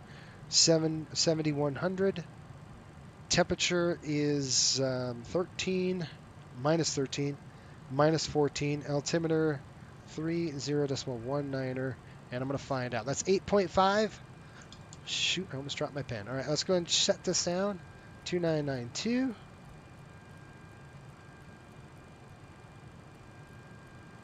All right, there. Transition now. Set. Edmonton Center, Riptide 5800. What runways are they landing over there in Edmonton right now? Riptide 5800, they're running runway 30 for the arrival. ATIS is Lima. Okay, 30 for the arrival. Amos, copy the Amos. Oilers 19 below. Airplane wants to just stay at this altitude. Southwest 2503, airborne, climbing through 6,400. Southwest 2503, Edmonton Center identified. Left turn heading 040. Vectors for the climb. Climb for level 230. Left turn 040 for the climb and flight level 230, Southwest 2503. Flare 759, leaving my airspace to the west. Vancouver Center is offline. There's no further ATC services, so your surveillance is terminated. Monitor the en route frequency. Enjoy the rest of your flight. So the airplane's accelerating. Thank you so much, Flare 759. Bye-bye. Have a good night. We're going to go ahead and start this climb. I'm just trying to see if the airplane's going to catch and climb. Otherwise, I'm going to do it myself. I'm watching it. Let's go. I'm going to go 1,300 feet a minute to 2,200, and then we'll deal. It wants to stay below 19,000 because there's a restriction. So I'm just going to do it myself. 2503, continue left turn. Proceed direct to Bitka and on course. Continue left direct to Bitka, then on course for Southwest 2503. Runway 30, they're landing, so that's going to help us. We'll just do an ILS. It's a beautiful day out there, so we'll just do a visual. I'm going to go 30. So we're going to click this. We're going to go ILS 30. And probably going to be SUVAT. I'm just going to plug it in for now and execute it. Legs page. You can see we got Oilers, Matsu, SUVAT. We're done. Mesa, SUVAT again. Done. All right, I just had to clean that up. There's 20,000. I expect 22,000. There's top of descent. So it's so fast. It's really, really fast, folks. I'm going to kick this off for now. We're going to turn it. We can turn them back on here in like 2 minutes. All right, I'll get to your comments. I've got to turn this down, 2992. These short flights like this are hard to do because they are so fast. They're just really fast. So, okay, we've got 21 for 22, 1,000 to go. Are you ready for the approach briefing? Go ahead. No questions. Okay, good. We got 109.1. So we got 109.1 right there. That's set. Inbound course is going to be 300. All right, we got altitude hold. Okay, inbound course 300. And we'll start our top of descent here shortly. I'm going to go back to level change. Not level change, but... come on. Oh, gosh. And that. 300 right there. We're set there. Okay, we're level at 22. Down to cruise. And we are now at cruising altitude. This is a very, very fast cruise. Can't see a thing. All right, 1090.1. We got 300 in there. We got Oilers 19 and below. He hasn't given us the yet. I'm just going to go ahead and get my performance data ready to go. Landing winds are calm.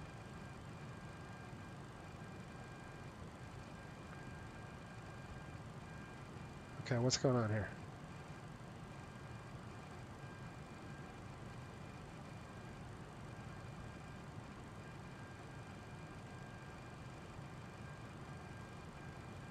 Guys, I can't hit it. I don't know why. I don't know what the crap's going on here.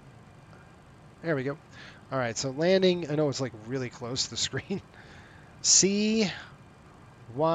Riptide 5800 when ready. Descend 14,000. Edmonton altimeter 3019er. Okay, pilot's discretion 14,000. Copy the altimeter for Riptide 5800. 14,000. Just going to get that set right there. Set and armed. Back to the drawing board. Let's go. We're going to do good to medium. I think it's good. I think it's 555. Winds are calm. 00000. And the temperature right now is negative 13 degrees. Add 5 on the ref. Runway is going to be 30. Flaps are going to be 15 over 40. QNH coming in at 3019er. 30.19.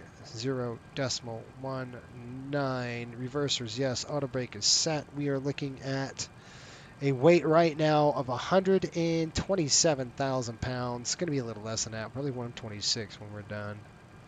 Calculate. That gives us that. Done. Okay, runway 30. Auto brake's going to be on medium. Recalculate. Okay, factored landing distance is 8,000. And we're looking at runway 30. Shoot, hold on. Okay, I'm going to go ahead and just set this to VNAV now. That's going to go level change. You know, it's going to go VNAV level right now, but it's going to descend us to 14,000. Okay, looking at 30, it's 10,200 feet. Plenty of runway. Flaps are going to be 40. 15 on the go if we needed to, and we're looking at a reference speed of 137. Folks, when you fly this aircraft, your hands are full. There is no relax. These short flights are pretty tough. All right, let me get to your comments really quick and try to catch up. Shoots. There's only one beautiful MD-80 in that.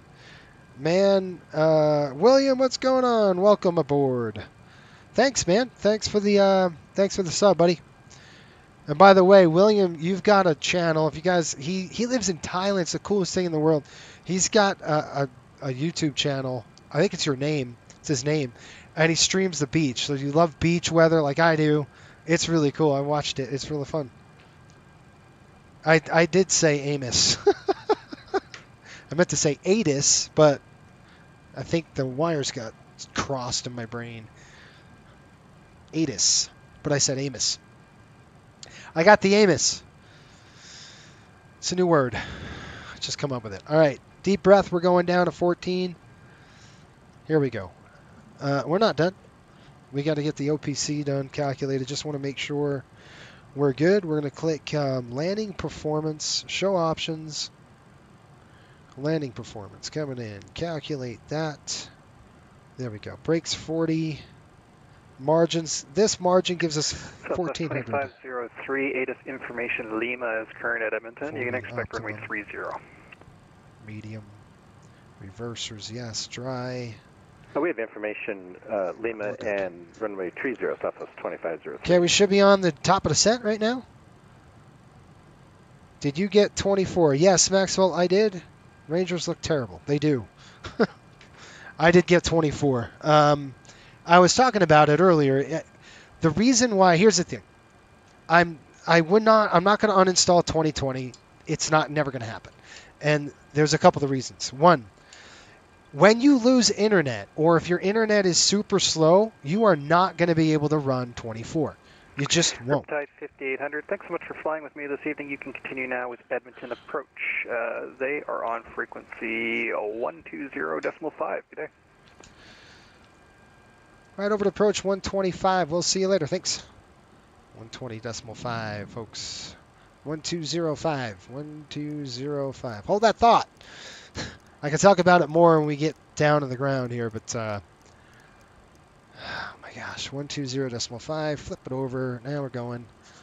I am freezing. I got the window open and a fan just sucking all the hot air out. That was the dumbest thing in the world. Let me give him a call. Edmonton approach Riptide 5800 through 19.8 for 14. Riptide 5800 up to arrivals. Good evening. Current information, Mike. Descend 7,500. Altimeter 3019. 7,500. Okay, we'll descend 7,500. Copy the altimeter Riptide 5800. Now with these,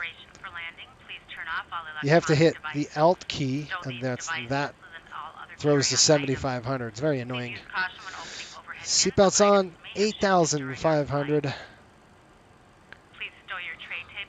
Descent check.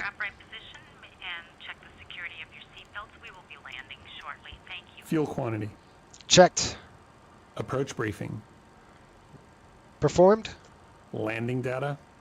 Set. Descent check complete. Thank you. Like he gets mad. All right, guys, in the chat, shoots on. If you're a member, in the emoji, you can put the parachute, which we like to put our chutes on because Cliff is flying, or I'm flying. Cliff is just as bad as I am, I think. All right, we're going to do the ILS runway 30. Okay. We are on the Oilers 2 arrival into runway 30. So after Suvat, we're going to go to Mesva, and you can see Suvat. Let me just make sure. Gvon.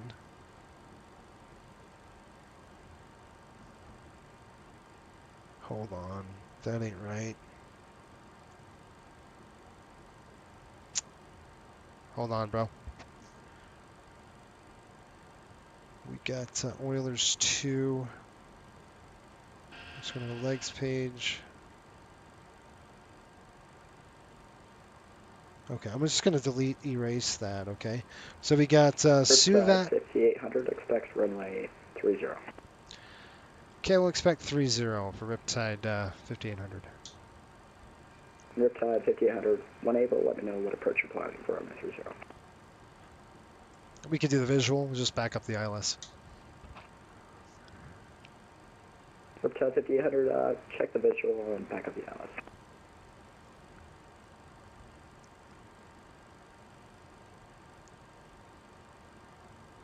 What's the weather here, guys?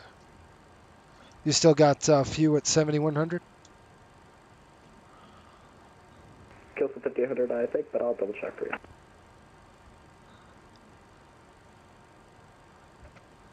Okay, hold on. I've got a problem with the freaking... Okay, after Matsu's Suvat, after that it's Mespa. So after Suvat, I want to go Mespa. M-E-S... M-E... Clear. M-E-S... Nope. M-E-S. I have to look up and see what the heck's going on. Hang on. This airplane, if you're not paying attention, it's going to bite you. Okay, so after that, it's going to be M-E-S-V-A. M-E-S-V-A. I want to build a discontinuity in here. Riptide 5800, we have a ceiling at 6,800. Should be all good for the visual, though. Yep. Yeah, it works for us. We'll take the visual 30. Roger. Okay, we're good. We're good. We're good. Brakes are on. We already did our descent checks. Looking good. Through 10,000. We've got to slow the aircraft down. I'm going to go further. Pull it all the way back. Really slow this airplane down. Coastal 5800, descend 5000. Okay, 5,000 now. Riptide 5800. Good evening, Edmonton Terminal, Southwest 2503, descending through 16,000 for 14. Southwest 2503, Edmonton arrival, good evening, descend 7,500, altimeter 3017. Down to 7,500, 3017, Southwest 4,000 2503. feet is a little too aggressive. I got the aircraft. I'm going to go 2,500, 2,300 on the descent. Vertical speed is set. There we go. Suvat coming in, max 210 on the speed. I've got the brakes all the way down. Trying to slow this dog. Get down, dog.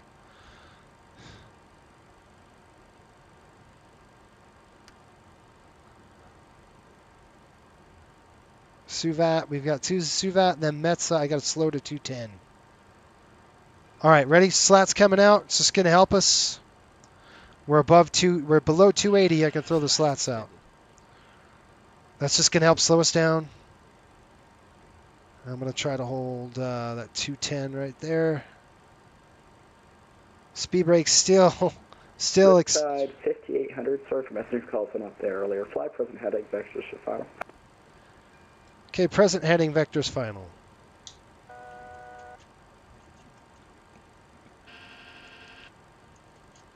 Southwest 2503, current information at Edmonton is Mike. Expect runway 30. 5,000 altitude capture. We have Two brakes Mike coming on board, runway 30, Southwest 2503. Armed. Southwest 2503, thanks for Mike. 109S1, 300 on the course. Here we go. ILS is in there. 2,500 check. Basically 030 on the heading if I can get it. It's going to help him out. There we go. Square it up a little bit.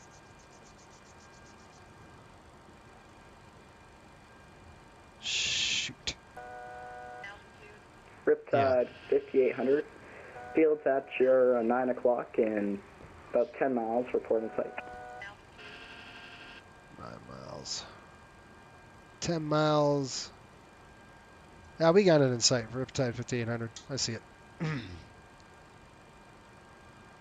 Riptide 5800, say again. We got the field. Riptide 5800, you cleared the visual approach, runway 30. Okay, clear the visual 30, run Riptide 5800.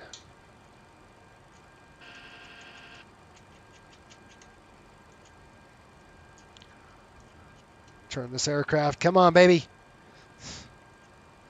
Get over. Warlock coming up. Localizer coming on.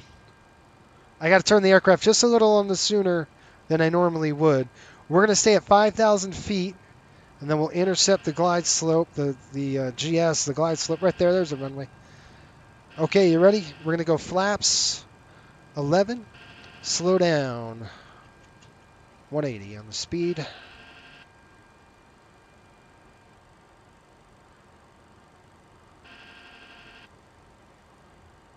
Got the aircraft. Airport's in sight. Riptide 5800, contact tower now, 118.3, thanks so much for flying. 183, we'll see it. Southwest 2503, when able, let me know what approach you're flying for runway 30. We'd like...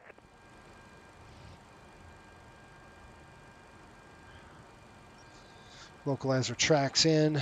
Glide slope's coming down. ILS, nope.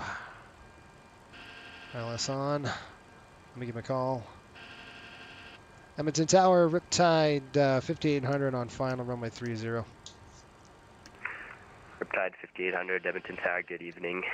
Wind 080 at 5, clear to land, runway 30. Copy the winds, clear to land 30, Riptide 5800. Okay, gear down. Flaps 28. Alpha.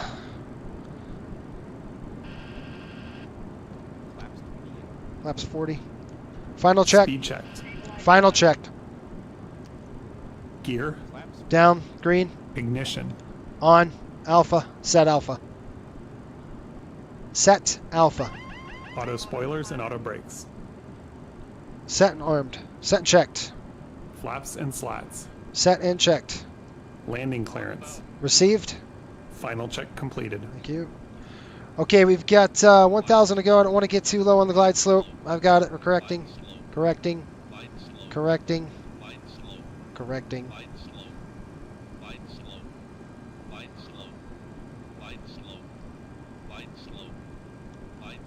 Okay, if we had a missed approach, it's pretty much straight ahead.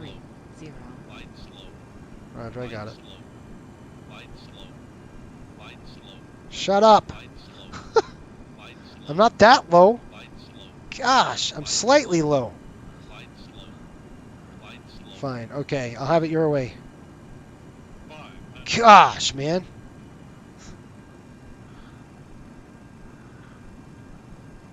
Okay, I want to land here, get off on Alpha 2 if I can. It's a high speed. Oh, we got snow. And Edmonton Tower, sorry for the delay. Canforce 701, ready for taxi. Canforce 701, no problem. Runway 02, altimeter 3017. Taxi apron 7, whiskey, your discretion. Alpha, hold short, runway 02.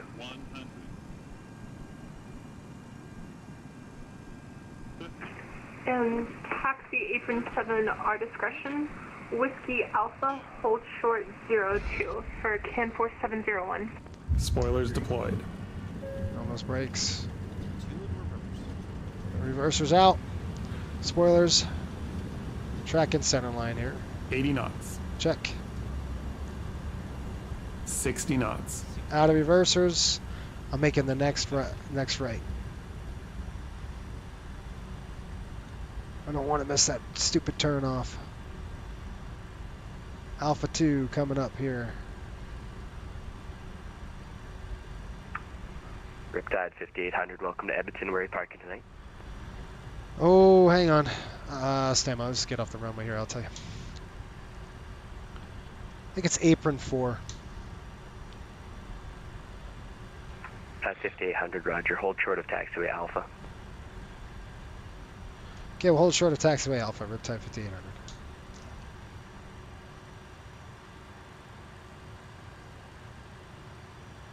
Why is the engine sync on? Come on, Cliff. One job. Riptide 5800, taxi via Alpha Bravo Tango, apron 4, your discretion. Have a good night. Okay, we got Alpha Bravo Tango to the ramp for Riptide 5800.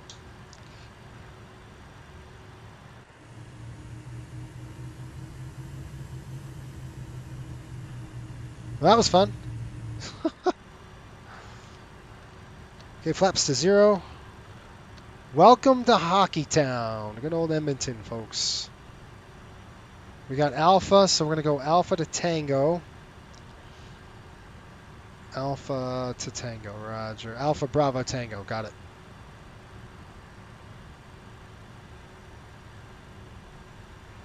Edmonton Tower,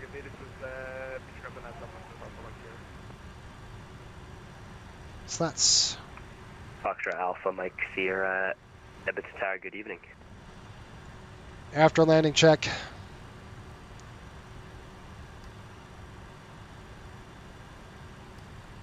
Edmonton Tower, Alpha Mike Sierra, we're in Alpha Charlie with the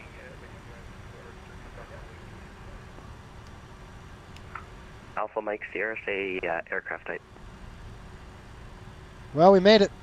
We are Barely. That's a lot of work, man. That's a short flight like that. Alpha Mike Sierra, thanks, stand by.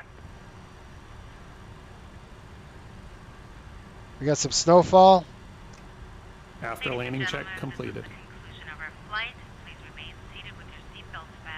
Engine anti-ice on. Engine anti-ice on.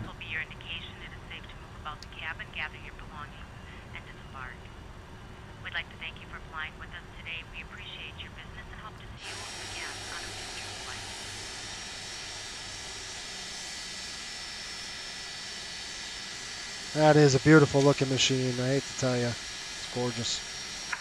Alpha Mike Sierra, runway 30, squawk 4006. Runway 30, squawk 402. Okay, we're going in 212. Alpha Mike Sierra, read back correct information. 212 Alpha. November's current call, ready for taxi. We're ready for takeoff, Gate 212 Alpha. Alpha Mike Sierra, taxi apron 1, your discretion. Alpha Charlie, Wait, what was hold it? short of Alpha. 212, dang it.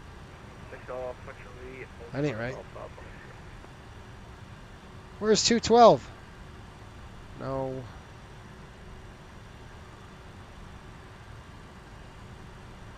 I'm going really slow, folks, because that ain't right. I gotta change this again. Change facility. Gate parking. I could try that.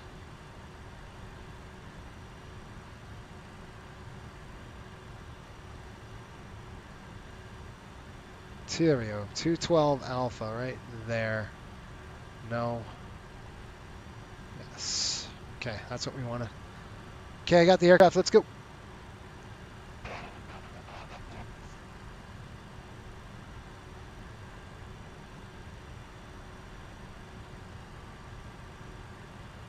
Edmonton Tower, good evening, Southwest 2503, runway 30 final. Southwest 2503, Edmonton Tower, good evening. Wind 080 at 5, clear to land, runway 30. Oh, we got to see this Clear to landing. land, runway 30, Southwest 2503. Everybody's watching you, Patrick. Alpha Mike Sierra, runway 30, altimeter 3017, taxi by Alpha, hold short, runway 30. Airplane behind me. Altimeter 3017, taxi Alpha, hold short, runway 30. All right. I got to increase my speed here. We got to get going. That's Papa. I want Bravo. That is not Bravo. Bravo is this guy. This guy. This guy. Yeah, that's what I want. So hard to see. Where's that dang taxiway? There it is. We're on it. Man, it's hard to see at night here, guys. Sorry, Patrick. I'm going to go ahead and look right now. Hang on. I'm going to stop the aircraft. Let's stop, stop, stop, stop. I'll burn some fuel. Did he land yet? Ah, shoot.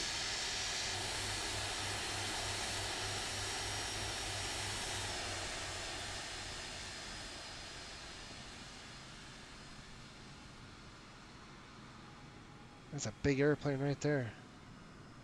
Tower Alpha Mike Sierra, is it possible to departing from Alpha 1? Alpha Mike Sierra. It's going to take me forever to get there. Alpha 1, hold short, runway 30. I can't get there fast enough. Alpha 1, hold short, runway 30, Alpha Mike Sierra. Dang it. I'm trying to get there.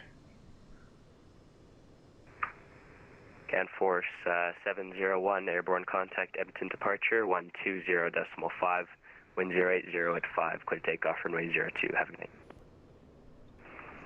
And once airborne over to departure 120.5, clear takeoff 02 for Canforce 701. Oh, I gotta get off out of his way. Sorry, Patrick. I got an airplane behind me. Shoot. I thought that was an FSLT target, but it's not. That was a real life target. Dang it. See that big old airplane right there? Hello, where are we going? Oh, crap. That's pirate denied, too. Hang on just a minute. Alpha Mike Sierra, line up weight, runway 30, confirm squawking mode, Charlie. Alright, I got a weird... And code was 4033. Alpha Mike Sierra. Okay, I gotta do this. I gotta reset that. There we go. Alpha Mike Sierra, the squawk was 406. I'm sorry, Patrick. I tried, man. I had a 4006, and just confirm an that it was A380 squawk on originally. Alright, I've got 02. you I on was 106. blocking him. Otherwise, I would have loved to seen you Alright, landing. 4006 Alpha Mike Sierra. Okay, I'm going to retract the wing lights. Southwest 2503, welcome to Edmonton. Where are you parking tonight? We're actually unsure. We'll park alongside that coastal that arrived a little bit earlier, Southwest 2503. Southwest 2503, the Riptide was going up to the northern apron. If you want the apron for the airlines, I can get you there, or if you want the other one, let me know. Yeah, we'll follow the Riptide. He's in need of our assistance, I think. Southwest 2503. Southwest 2503 sounds good. Taxi via Alpha Bravo Tango apron 4, your discretion. Have a good night. That made me laugh. That's pretty funny. So that Alpha Bravo and then apron 4, Southwest 2503. Alpha Mike Sierra, left-hand circuits at above 3,500. Report midfield downwind. Wind 080 clear takeoff, runway 30. Alright, left downwind and at above 3,500 feet. Alpha Mike Sierra. All right, Sean, it's got to be here somewhere, man. I remember this place really well. I'm gonna have to, the reason I'm gonna shut down 125. I'm still running both engines. It's right up here. I just got to see what we got here. It's quick flight. Thanks, guys. That was fun. Yep, Thomas, thanks for watching, man. Chris says I'll have the cards out to you soon. I appreciate that.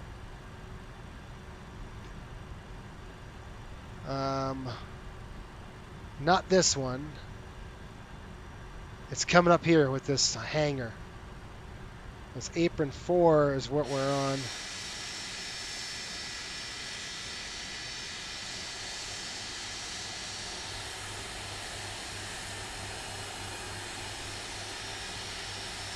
Right there.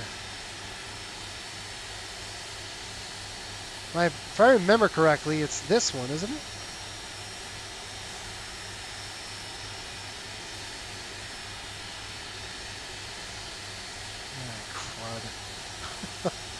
This taxi is longer than the walk to the P terminal. Nate, that's hilarious. It's true. But, you know, I'm taxiing like because I don't know where the heck I'm going. I think I remember. I can't remember if it's Tango or if it's Sierra, so now I gotta check. Hang on. I gotta check my my stuff. How's that? Edmonton Executive. Okay, it's Executive Flight Center, so it's 212. All right, I got it. I got to go to Executive Flight Center here.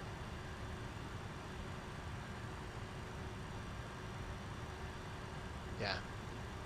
At Edmonton Tower, Riptide 5800. I think it's apron 2, so it'll be Executive. Riptide 5800, no problem. Continue taxi via Bravo Sierra, apron 2, discretion. Okay, Bravo Sierra, Riptide 5800.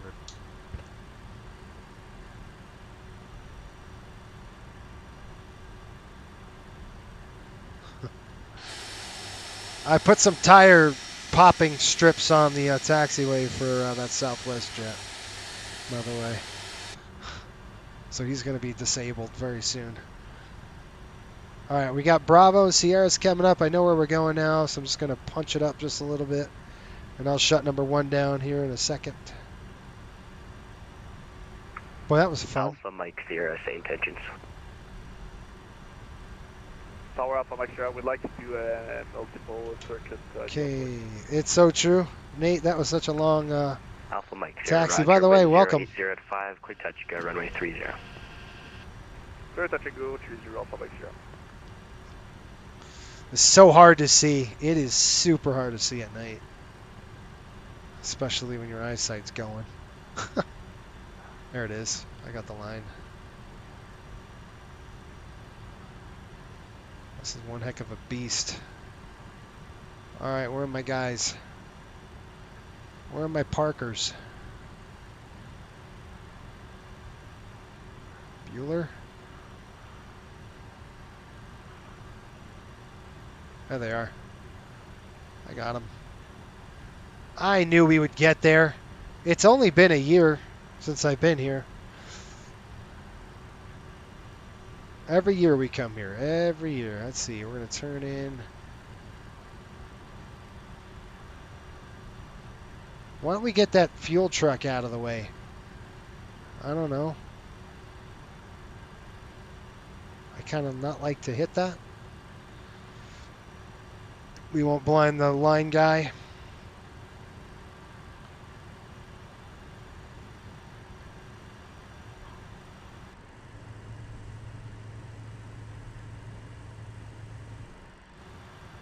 And bam, that's it.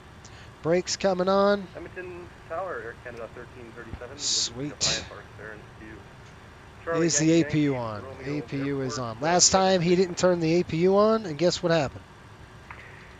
Canada 1337, Edmonton Tower, good evening. Everything went dark. It was terrible. Everything went dark on me. Hey, Parking brakes. What? Set. Doors. What are you talking? Cancel checklist. Roger. Gosh. Cliff, why don't you punch out and go home, Cliff? What do you say, guys? All right, we made it.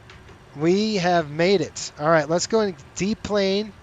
So get everybody off the aircraft. I'm going to go ahead and click this. We're going to click that. We're going to click request deboarding. So everybody should go. I'm going to turn on the floodlights. We will open the cockpit door. We'll turn our anti-ice off. Seatbelts are off. Did he shut off our lights? He sure enough did. Sure enough.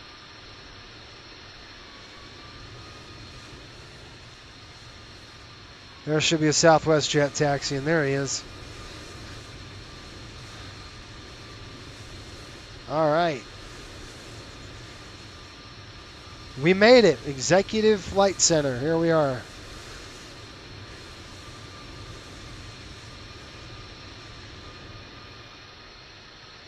Gotta love these night flights, you guys. Man.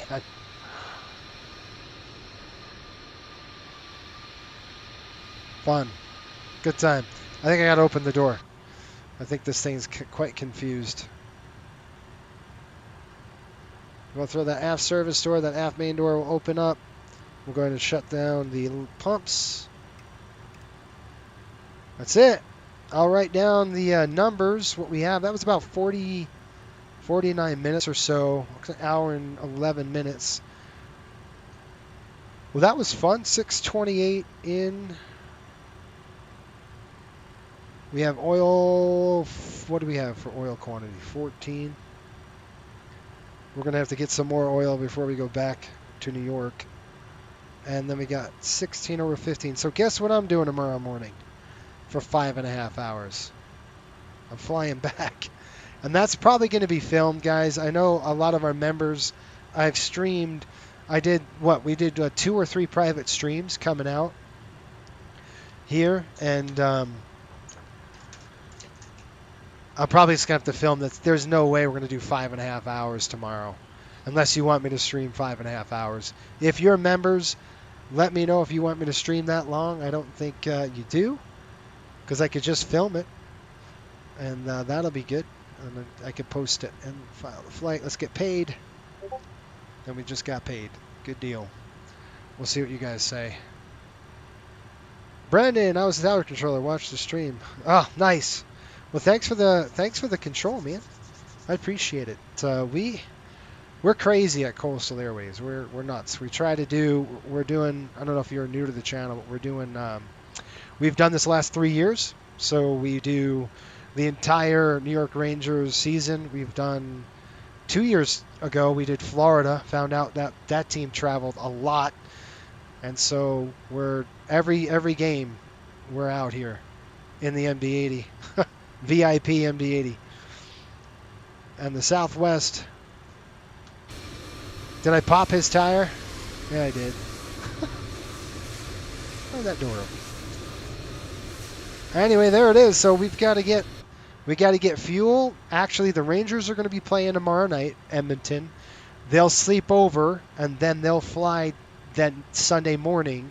It's a grueling schedule because Monday they play, so they don't even have a day off. They'll be on an airplane for 4.5, 5 hours on Sunday. They play Monday. I think they're home playing St. Louis, and then they go, and then they're on the road. We go to Raleigh, Durham next week, and I believe Philly. I think we got Raleigh and Philly. At least they're on the East Coast.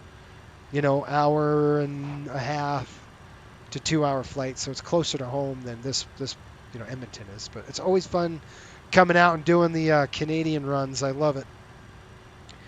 It's always snowing here. It's either snowing, really cold. You know when you're at Edmonton or in Canada when you can shut off your watch. I'll show you. We can shut off the anti-ice. Oh, it's not fogging up, but it can ice over really quick. Like everything ices up. It's nuts. Stream says 5.5 hours. Yeah, it's a long stream. I think people are more likely to drop in and out of the stream. Yeah, so might as well just film it, and then I could just, the best parts I'll just post for you, which is takeoff and landing, right? That's what you guys want to see anyway. Why are the passengers still on the airplane? Are they waiting for me? Waiting for your action. Open the rear exit. Oh, come on, dude. I thought I did. Gosh, man. Well, I appreciate your services, Brandon. That's nice of you. I always love, VATSIM and the service they provide. It's really cool.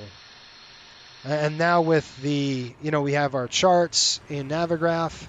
We could see all the controllers coming up. It's super cool. And by the way, 2024, you guys, you kind of heard what I had to say before, but, all right, D-plane. Let's see if we can't get them to D-plane. Looks like the passenger bus was there, so they're going to get on that bus. And I got to shut that door. What the heck's going on there? All right, deboarding now. So we'll shut that service door. Yeah, it's a little cold to have that door open. I want to get them off the airplane so I can shut it down. But anyway, 2024 was... it was a dumpster fire, just the release and everything else. Like I said, it's got, I think it has good potential in terms of, what we can do. But I was saying before at Cruise a little bit that there's just no way that I'd uninstall 2020. And for the reason is, what happens if you don't have internet? You're not going to be able to play 24. That happened to me the other day. The internet dropped out. I could not start 24, and I'm like, forget it. Why would I even, and if your internet's slow, it's going to be really crappy. Let me tap on his jet. Hey, you. Get down here. Let's go. Let's go get some dinner. That's right. That's right. That's funny. Good times, you guys. Hope you have fun. Jeffrey says 5.5 hours to it. I don't think so. I don't want to be sitting here 5.5 hours. I'm probably just going to put it on cruise and check in once in a while. Oh, that's awesome. But I got to do is I got to shut the dang airplane down. So we got to do that. Are you coming down? Everybody's coming down. I'm going to go up. All right. Excuse me. Sorry. All right. Excuse me. All right, I'm gonna shut it down. I gotta shut the APU down and all that good stuff. I know there's 32 passengers still on board, but we got to do a shutdown here. So, a couple things we're gonna do. We're gonna come down here. That's good. We actually close those. We're gonna go ahead and close the outflow valve. That shuts the pressurization valve in the back of the aircraft. Okay, that is on standby. 15. And we are going to go ahead and close now. Cockpit flood is on. Logo lights are on. We're going to close that. Supplies off.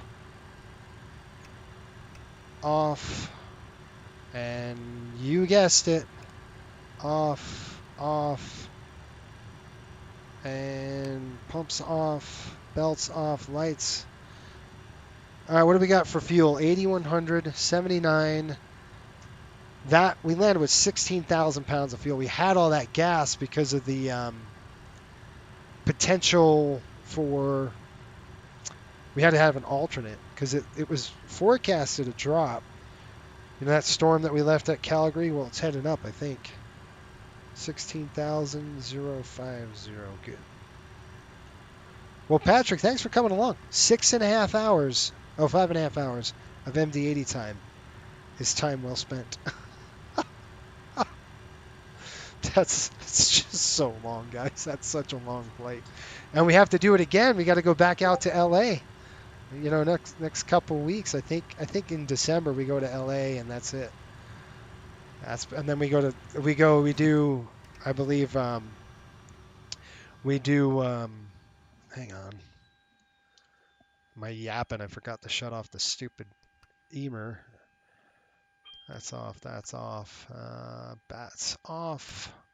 Get off my airplane and win a hockey game, for crying out loud. Morons. Their defense stinks. They're not playing good hockey, by the way, if you didn't realize that. Anyway, 24, folks. That's the reason why I'm not. Now I'll fly with 24, but it's not. I'm not gonna do. I'm not going to uninstall 2020, and the reason is because of that. If you wanted to fly and you don't have internet, you're not going to fly. It's not going to turn on for you. So it's not really a good thing to delete, or I won't anyway. I mean, yeah, you could say, well, it looks like garbage, and you're right. It would without the photo telemetry. You know what I'm talking about. What do they call that? Photo something. You know what I mean. But that's why I want to uninstall it. And if you guys didn't pick up 2024, just wait. I'm telling you, just wait. There's no reason to get it right now. It's not game changing. Now, if you're going from P3D and you're making a jump to 24, yeah, it's a game changer. But if you're going from 2020 to 2024, it's not. So just, yes, it's an upgrade. Yes, there's better graphics. The flight dynamics are a little bit better, I think. I only flew once in an Albatross. Right, I got that dialed in. And I will feature, obviously, we're going to start flying a lot more 2024 flights as we move through and we get more airport data in.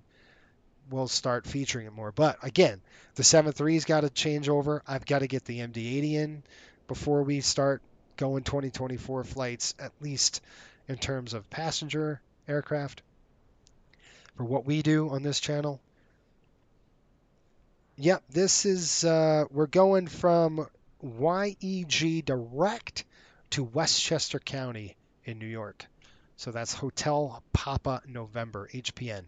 That's where we're headed tomorrow morning. Probably going to get up at 6 and start. Yeah, I know what you're saying. Well, the Rangers don't play till tomorrow night. Right, but Sunday I won't have time to fly 6.5 hours. So I'll fire it up tomorrow morning. I'll get the airplane at cruise. I'll take care of some errands. That's kind of what we'll do. But this airplane you got to babysit because you can't just walk away from this thing and go do. No, it burns oil. It burns a lot of stuff. So you got to stay on top of it, or else. I just serviced the airplane, so we should be good to go for tomorrow. Anyway, that's it. But that's kind of what my take is. Yeah, we're in Edmonton right now. That's kind of what we're going to do with 2024. We will feature it on this channel. It's just we got to wait until more and more stuff kind of get released. We will still fly 2020. We're going to just depends on what's ported over. But 2024, in my opinion, it's just so frustrating with the settings and the control bindings. And what I ended up doing, folks, I delete everything. So when I start in 2024, I start fresh. I want to make sure I bind everything correctly, because you can get a conflict with all your different stuff. You could get a conflict with that. So like the Bravo, for instance, you got to delete everything, at least not the autopilot stuff, but the, depending on the aircraft you're flying, you have to configure it. SPAD, I don't know. I use SPAD.next right now, but I might not use it in 24, because it looks to me like we're able to really program a lot in 24. So that's kind of what I've seen so far. Star 777X, thanks, buddy. Thanks for the spot. Appreciate it, my man. Gives it a fist bump. That's awesome. Appreciate that. What's next Friday's plan? Ooh, that's a good question. So we're talking about after Thanksgiving, right? What did our schedule say on the, does anybody know? Let me look at our schedule. If you go to our Discord channel, the FSBN channel, and take a look at it, I'm going to do that right now. Let's see. I've got November's posted. So I think I had the 7.2. And by the way, our 727 got painted, folks. It is beautiful. You guys want to see it? You want to do I can show you really quick on it. Hang on just a minute. I will show you this airplane. It's absolutely beautiful. What do we got to do? We got to get out. All right, hang on. We're going to go. I just to make sure everything. Okay. I just did a mental check on, did I shut everything down? What else do I need to do? And yes, so let's go ahead and check our 7.2. It's beautiful. Let me look really quick. You said yup, a 7.2. Now what I can do is, instead of doing that 727 flight next week, folks, we can fly. Now Thanksgiving, I would love to do a flight, but I don't know if I'm going to have time. Be with the family, and I think everybody will be. We might do one. We'll see. I'm going to try to sneak one in. But let me see. If it's a 7.2, what I think I want to do is do a 2024 kind of flight or review, and I'll do it in the Albatross. We'll do some cool stuff with it. And I want to show you this rig we've got. It is absolutely gorgeous, this airplane. I like it's retro, right? So I wanted a retro. Where the heck is it, man? All right, it's down this way. The bees, maybe? I don't know. Yeah, there it is. That's not the paint job. So we are gonna. Where are you? There it is. We have 271. Now there's 3 here. One of them is in our normal colors. I'm gonna set this to Miami. We'll go all the way over there. Thanks for flying, Patrick, by the way. Appreciate it, man. We'll try to get Southwest guys going on that. That's going to be up here. So like the Northwest parking at Miami. That's where UPS is, right there. I'll go ahead and turn the day, and we'll click fly and show you. Yep, good deal. Yeah, so if that's what you're saying I have, I'm going to probably change that and do a 2024 GA flight. You guys want to see that? Or the 7.2. I guess I can put a poll out there again, but I want to show 24. I mean, you've probably seen so much of it though. But it'd be fun to do an Albatross flight. Like, I love that airplane, right? So you guys know I have a seaplane endorsement, so I love that's my favorite kind of flying is seaplane. I did fly it into the bay. And it was pretty cool. The dynamics were good. I liked it. It definitely felt like, yep, this is a boat. You have to use asymmetrical thrust when you're on the water in the real life too. That's how you maneuver. You got to use reversers, and it was cool. So I do want to feature that. Maybe we could fly somewhere in the Bahamas. We could take off from Miami Executive or something like that. But this is the paint job I want to show you. This is our 727. We just got it out of the paint shop. We're going to be getting this thing ready to go here. I wanted a retro look, and that's what we got. So this is our retro look for the 7.2. I love it. It's got, it's got that coastal feel, but yet it's old, right? It's got an old school kind of feel to it, which is pretty cool. That's a pretty nice one. What do you guys think? Runway awareness. Okay. If you need a co-pilot, buddy, I'll help you. Oh, yeah.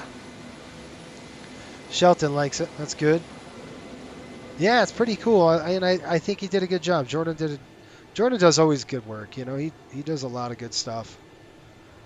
I wonder if we could do shared cockpit. Can we do shared cockpit in... this is Blackfin, and there's a couple of them, so I'll show you here. There's that one, and then I got one more to show you. But we don't have it on the line yet. That's the only aircraft coming online in December. Only one. I have 3 aircraft painted, but that livery looks awesome. Well, thank you, man. I think we wanted old school. I wanted retro. I'm like, I want to go retro with it, but I don't want it like too retro. Does that make sense? Like the sheet line across the airplane, I didn't want that. And then of course we did this one for the third. 273 is painted in our standard livery, and it looks beautiful on the 7.2. It just does. It's one of those liveries that just pops, right? I think the coastal livery really, really, it's pretty. The colors are really nice. They're calming. They're not bright in your face. But it says tropical, kind of what we do at coastal. So I worked at Percolator and was in charging, unloading their 7.2 cargo jet. There you go. That's cool. There you go, right there. It says it on the screen. That's pretty cool. Yeah, that's fun. And that's kind of what we have is, man, I tell you what, I can't wait to get this airplane on the line. It takes a long time. It's been about 3 to 4 months now, getting the aircraft ready to go, getting some training out, because our pilots just can't jump in and fly it. They got to go through a type rating, kind of. They kind of do a checkout with it. Once they hit 100 hours with us, then they can check out in that airplane. But they got to go through stalls, steep turns, slow flight. They got to do ILS, visual, all that stuff. That's kind of part and parcel of what we do here at Coastal. There it is, folks, in all of its glory. And I think it looks just. I think this livery is just gorgeous. That's a little more modern, right? That's a modern look. But yet it's still a little old school. It just looks like, oh, that's pretty cool. That's our classic corporate colors. Yeah, he did a really nice job with it. And we make hand over fist. We make so much money on this cargo runs. It's awesome. That's why I can't wait to get a pilot on the line, other than me, because I'll just give you an idea for the legs that we fly. For the legs we fly with that airplane, we pull in almost about 1.2 million for 6 legs. Or 6 airports. 6 legs. It's let's see here. 1, 2, wait a minute. How many legs up? Miami to Jacksonville, Jacksonville to Louisville, Louisville up. So it's 6 legs total. And then back down. We pull 1.2 million every time we fly that route. That is big money. And those, by the way, that fee is competitive to what UPS charges. Like, we're doing a UPS contract for them. So we're helping them lift US mail. That's what we do. So that route is going to be released in December. That's going to make us good money where we could afford maybe more aircraft. Because if you're new to us and you're wondering why don't we just throw everything, we're not one of those VAs that are going to fly everything under the sun, because we can't afford it, right? We do everything to real, right? So if an airplane really costs $3.5 million, we need that in the bank. to purchase. Now we have a line of credit, but I don't want too much debt. Like our debt ratio is insane right now, so we got to work that off. The percolators were jets were owned by What is that? Kelowna Flightcraft. Oh, cool. I like it. Shelton says, I love that livery. That's cool. Yeah, it's awesome. Good stuff. And anyway, that's so 2024. You guys want to see 2024? It's still early. Do you guys want to see 2024? In the chat, let me know if you want me to feature 2024. I can pull it up for you real quick if you want to go that way. I'll get out of here because we're already done. You have reached a limit. All right, whatever. Stupid lab R. Do you guys want to see 2024 or not? It's completely up to you. I'm okay just shutting it down right now. We can show 2024 tomorrow. I mean next week. Your call. Yeah. Livery's pretty. It is. I mean, I think my favorite livery that we've done is the livery in the 800. It's absolutely gorgeous. Is our Polynesian one, or a Spirit of Polynesia. It's absolutely beautiful. I think it's gorgeous. I mean, I love this airplane. This paint, and I don't fly it often enough. We're gonna do an ETOPS flight, by the way, December, so get ready. If I can, I might be stuck doing charters, so if I can get through and squeak an ETOPS flight, it's like every year I do it, and I'll let Southwest guys know, and maybe we can jump on and fly it. Any more approving flights upcoming? Yes. Shelton, we've got, I'm finishing one proving flight right now. I didn't record it, but we went up to, I just finished it wasn't Charleston, it was Savannah. So I went, let's see here, Miami. We went Miami to Orlando, the AM shift, Miami, Orlando, and then we went, did we go there? Oh gosh, hang on. I got to think where we went from Miami to where. Oh yeah. Crap, I don't know. There's two shifts. There's an AM shift and a PM shift. And now I forgot. I forgot which shift it was. Anyway, the PM shift, I know the PM shift because I'm just finished. But it's we go Miami to Savannah, Georgia, Savannah to LaGuardia, LaGuardia back down. And I think it's a 3, or do we do Savannah, or I think we go Savannah, Orlando, I mean Miami, Orlando, Savannah, Savannah up to LaGuardia, and then back down. So it's a 4-leg haul, I think. Gosh, I don't remember. I don't know. And then the AM shift is a little quicker. It's only 3 legs, and I forgot what the AM shift is. But it's a new destination. I just didn't film it. Anyway. Yes, Star 777 wants to see it. Okay. This is taking forever to load. Sorry. Yeah, we'll see. Let's just. I'll take it. We'll take a peek at 2024 if you guys want to stick on. I'll just wait for this thing to load up, and then I'll show you a little bit on 24 and that kind of stuff. Maybe we'll do that flight, 2024 flight. I hope that Leonardo does like a revamp of the MD-80. I'm really hoping they didn't just port it over, but they actually do a revamp, a rework. It would be, I'd pay for it. You know, I fly that thing so much. It's unbelievable. I fly that airplane a lot. Oh crap, I don't know why I'm doing this. It's taking forever to do this, huh? Well, it's not a new air. So it says take some time to get through, and I'm like, what are you talking about? So anyway, yes, and then we've got to do another proving flight. So like the winter time at Coastal is like route expansion. It's hiring time and it's route expansion time. So that's kind of our winter. We just hired on another pilot. He's awesome. He's getting it done. He's kicking butt with it. He's doing really well. Okay. it's not going to be good. You see how this airplane's locked like that? Oh, good. All right, let's go back in. I'll show you. This is one of my favorite liveries. This thing's the Spirit of Polynesia. This thing's absolutely beautiful.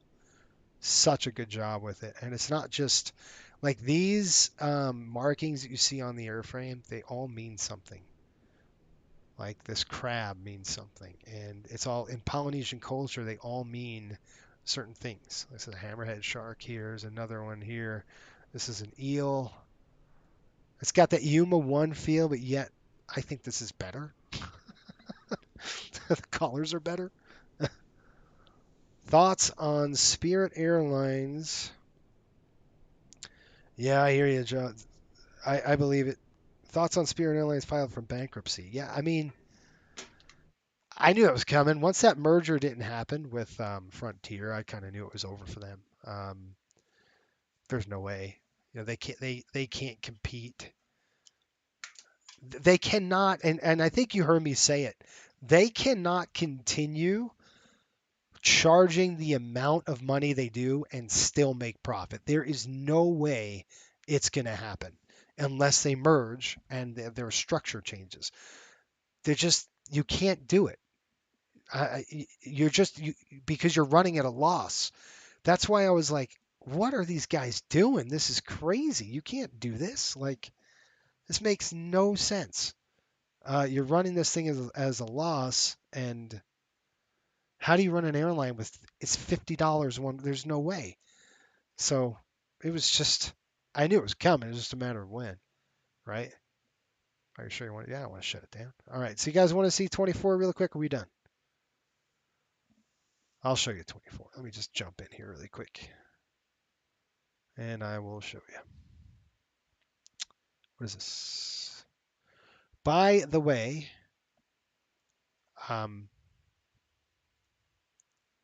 if you get over here and I'll try to launch this thing. I'll see what happens. No promises. I don't know what's going to happen with it. Yeah, but just kind of knew that you just can't run that lean for that long. Just there's no way. Anyway, that's what I was telling you guys. Like, geez, coming out of LaGuardia, I can't make any money out of here. They charge us $1 bazillion to take off out of that airport or to land. The fuel is expensive. And these guys are charging $50. I'm like, there's no way they're making any money.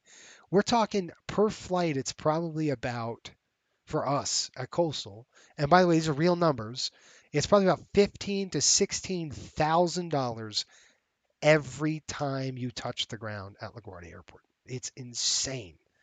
It is a lot of money. And that's gate rentals, FIS fees, passenger baggage fees. You're just to go on and on and on and on and on. It's insane. All right, what do we got? Might be buying a gaming PC in the near future. I would, for sure. All right, 2024. So from what I've learned so far, this is the loading screen. It's kind of weird because when you get into a flight, it takes you. I gotta lower this. It takes you into this mode. But remember this, okay? This loading screen is contingent upon how many people are using it in the cloud. So if there's that's why their release went absolutely terrible, because they didn't anticipate bazillion people downloading it all at once. And I think they knew there was going to be some, but I didn't think there were going to be that much. Yeah, I mean, this is, I think this mission stuff is pretty cool. Like if you were into missions, this is going to be fun for you. I don't do those things, you know. Obviously, I'm busy with Coastal. This bush flying looks great. We have some really good add-ons for that too. So you know what's cool about? So don't get me wrong, folks. I'm not beating down 24. I'm just as a professional. You're like, man, like make it seamless so we're not having to reinvent the wheel almost every time, and I kind of had to with this one. I had to delete everything again. I mean, there are some tricks you can do where you can put 2020, you know, for key bindings. So that's something you can do too. That's a cool feature they have. So if you ever, you know, you just didn't want to do 2024 key bindings, you can do 2020. Yeah, this is, I mean, don't get me wrong. This is, you're gonna see a massive upgrade in terms of graphics. Okay, that's my avatar, dude. Got a little gray hair there going. So let's click free flight. The Albatross is a Grumman aircraft. Absolutely love this airplane. I always have. And by the way, if I was a millionaire, that's the one I'd buy. It is gorgeous. Good airplane. We're going to take off out of Miami Executive. We'll just do a little pattern work maybe. You can see it's still trying to load. It's still trying to grab some stuff. So we can set our time here. So I'm going to just kind of make it a morning flight maybe. And our flight conditions, we're going to change to live. So weather is live. Okay, I'm good with that. All right, and you can see it's VFR conditions. The wind's 225 at 3 knots. And we are in an Albatross. I'm going to click. Now, if you didn't know this, you can click the EFB here. And forget this. Go to your More Apps. And now you have Navigraph charts in the EFB. And you not only have Navigraph charts, but you could do a lot with this. Like I can undock the screen, bring it over here, and I could now plan a flight with this as well. So if we go down here and we go Sim Brief Dispatch, there it is, folks. All of it right there. So you can plan your flight in this window. It's still in beta. We just released it today. So check that out. Really cool. So if you wanted to use that, you can. I'm just going to go out of there. I don't like the native one, so obviously I'm going to use our Navigraph one. It's better. Because here's another thing that you won't get with their native charts. They don't have GA airports. It's only commercial airports that you're going to get. So I know a lot of people are like, oh, I'm going to get rid of my Navigraph. Well, why? You're not going to get any GA airports. This airport I have on my Navigraph charts because it's a Jeppesen plate. So I'm just going to click Start the Flight.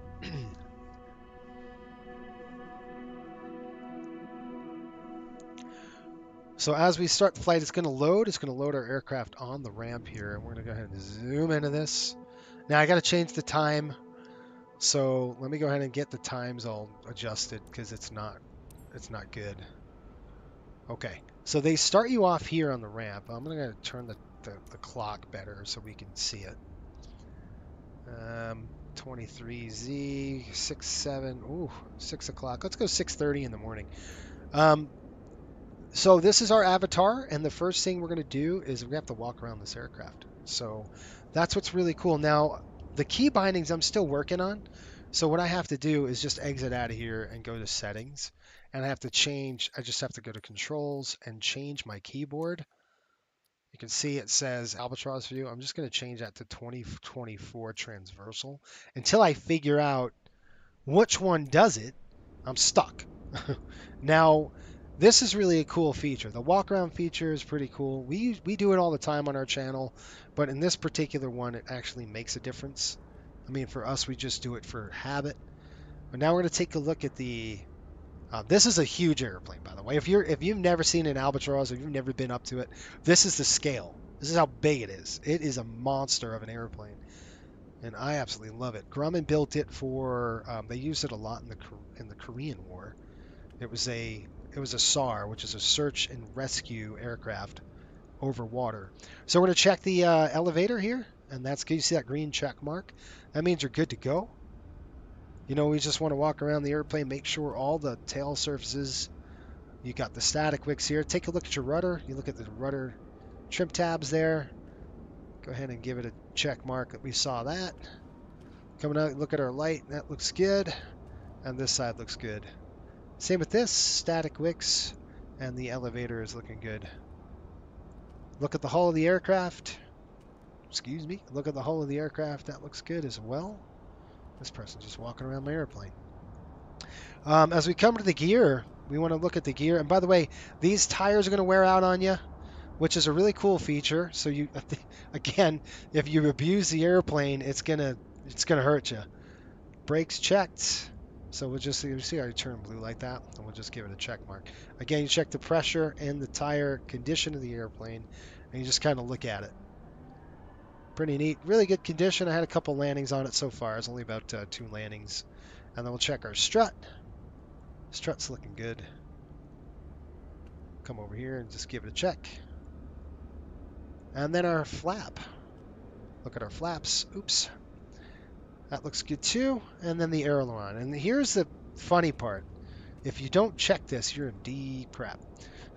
Because just like this is good, but guess what? You have a pitot cover. You got to take that off. If you don't take that off and you try flying the aircraft, you ain't going to go anywhere. You're going to be like, "What? Why is my airspeed 0?" Well, that's why you forgot the pitot tube. So yeah. The prop condition, so you'll check the prop. Look on the overhead here. Look at the prop and the hub. That looks great. And I do have to do one thing, so maybe you can do it with me. Again, the hull looks good. This is a really, guys, I love this airplane. We're going to love it. I love it. Check the strut. You want to make sure the strut's good. So I want to know in the chat, is this your first time seeing 24? Or have you kind of looked?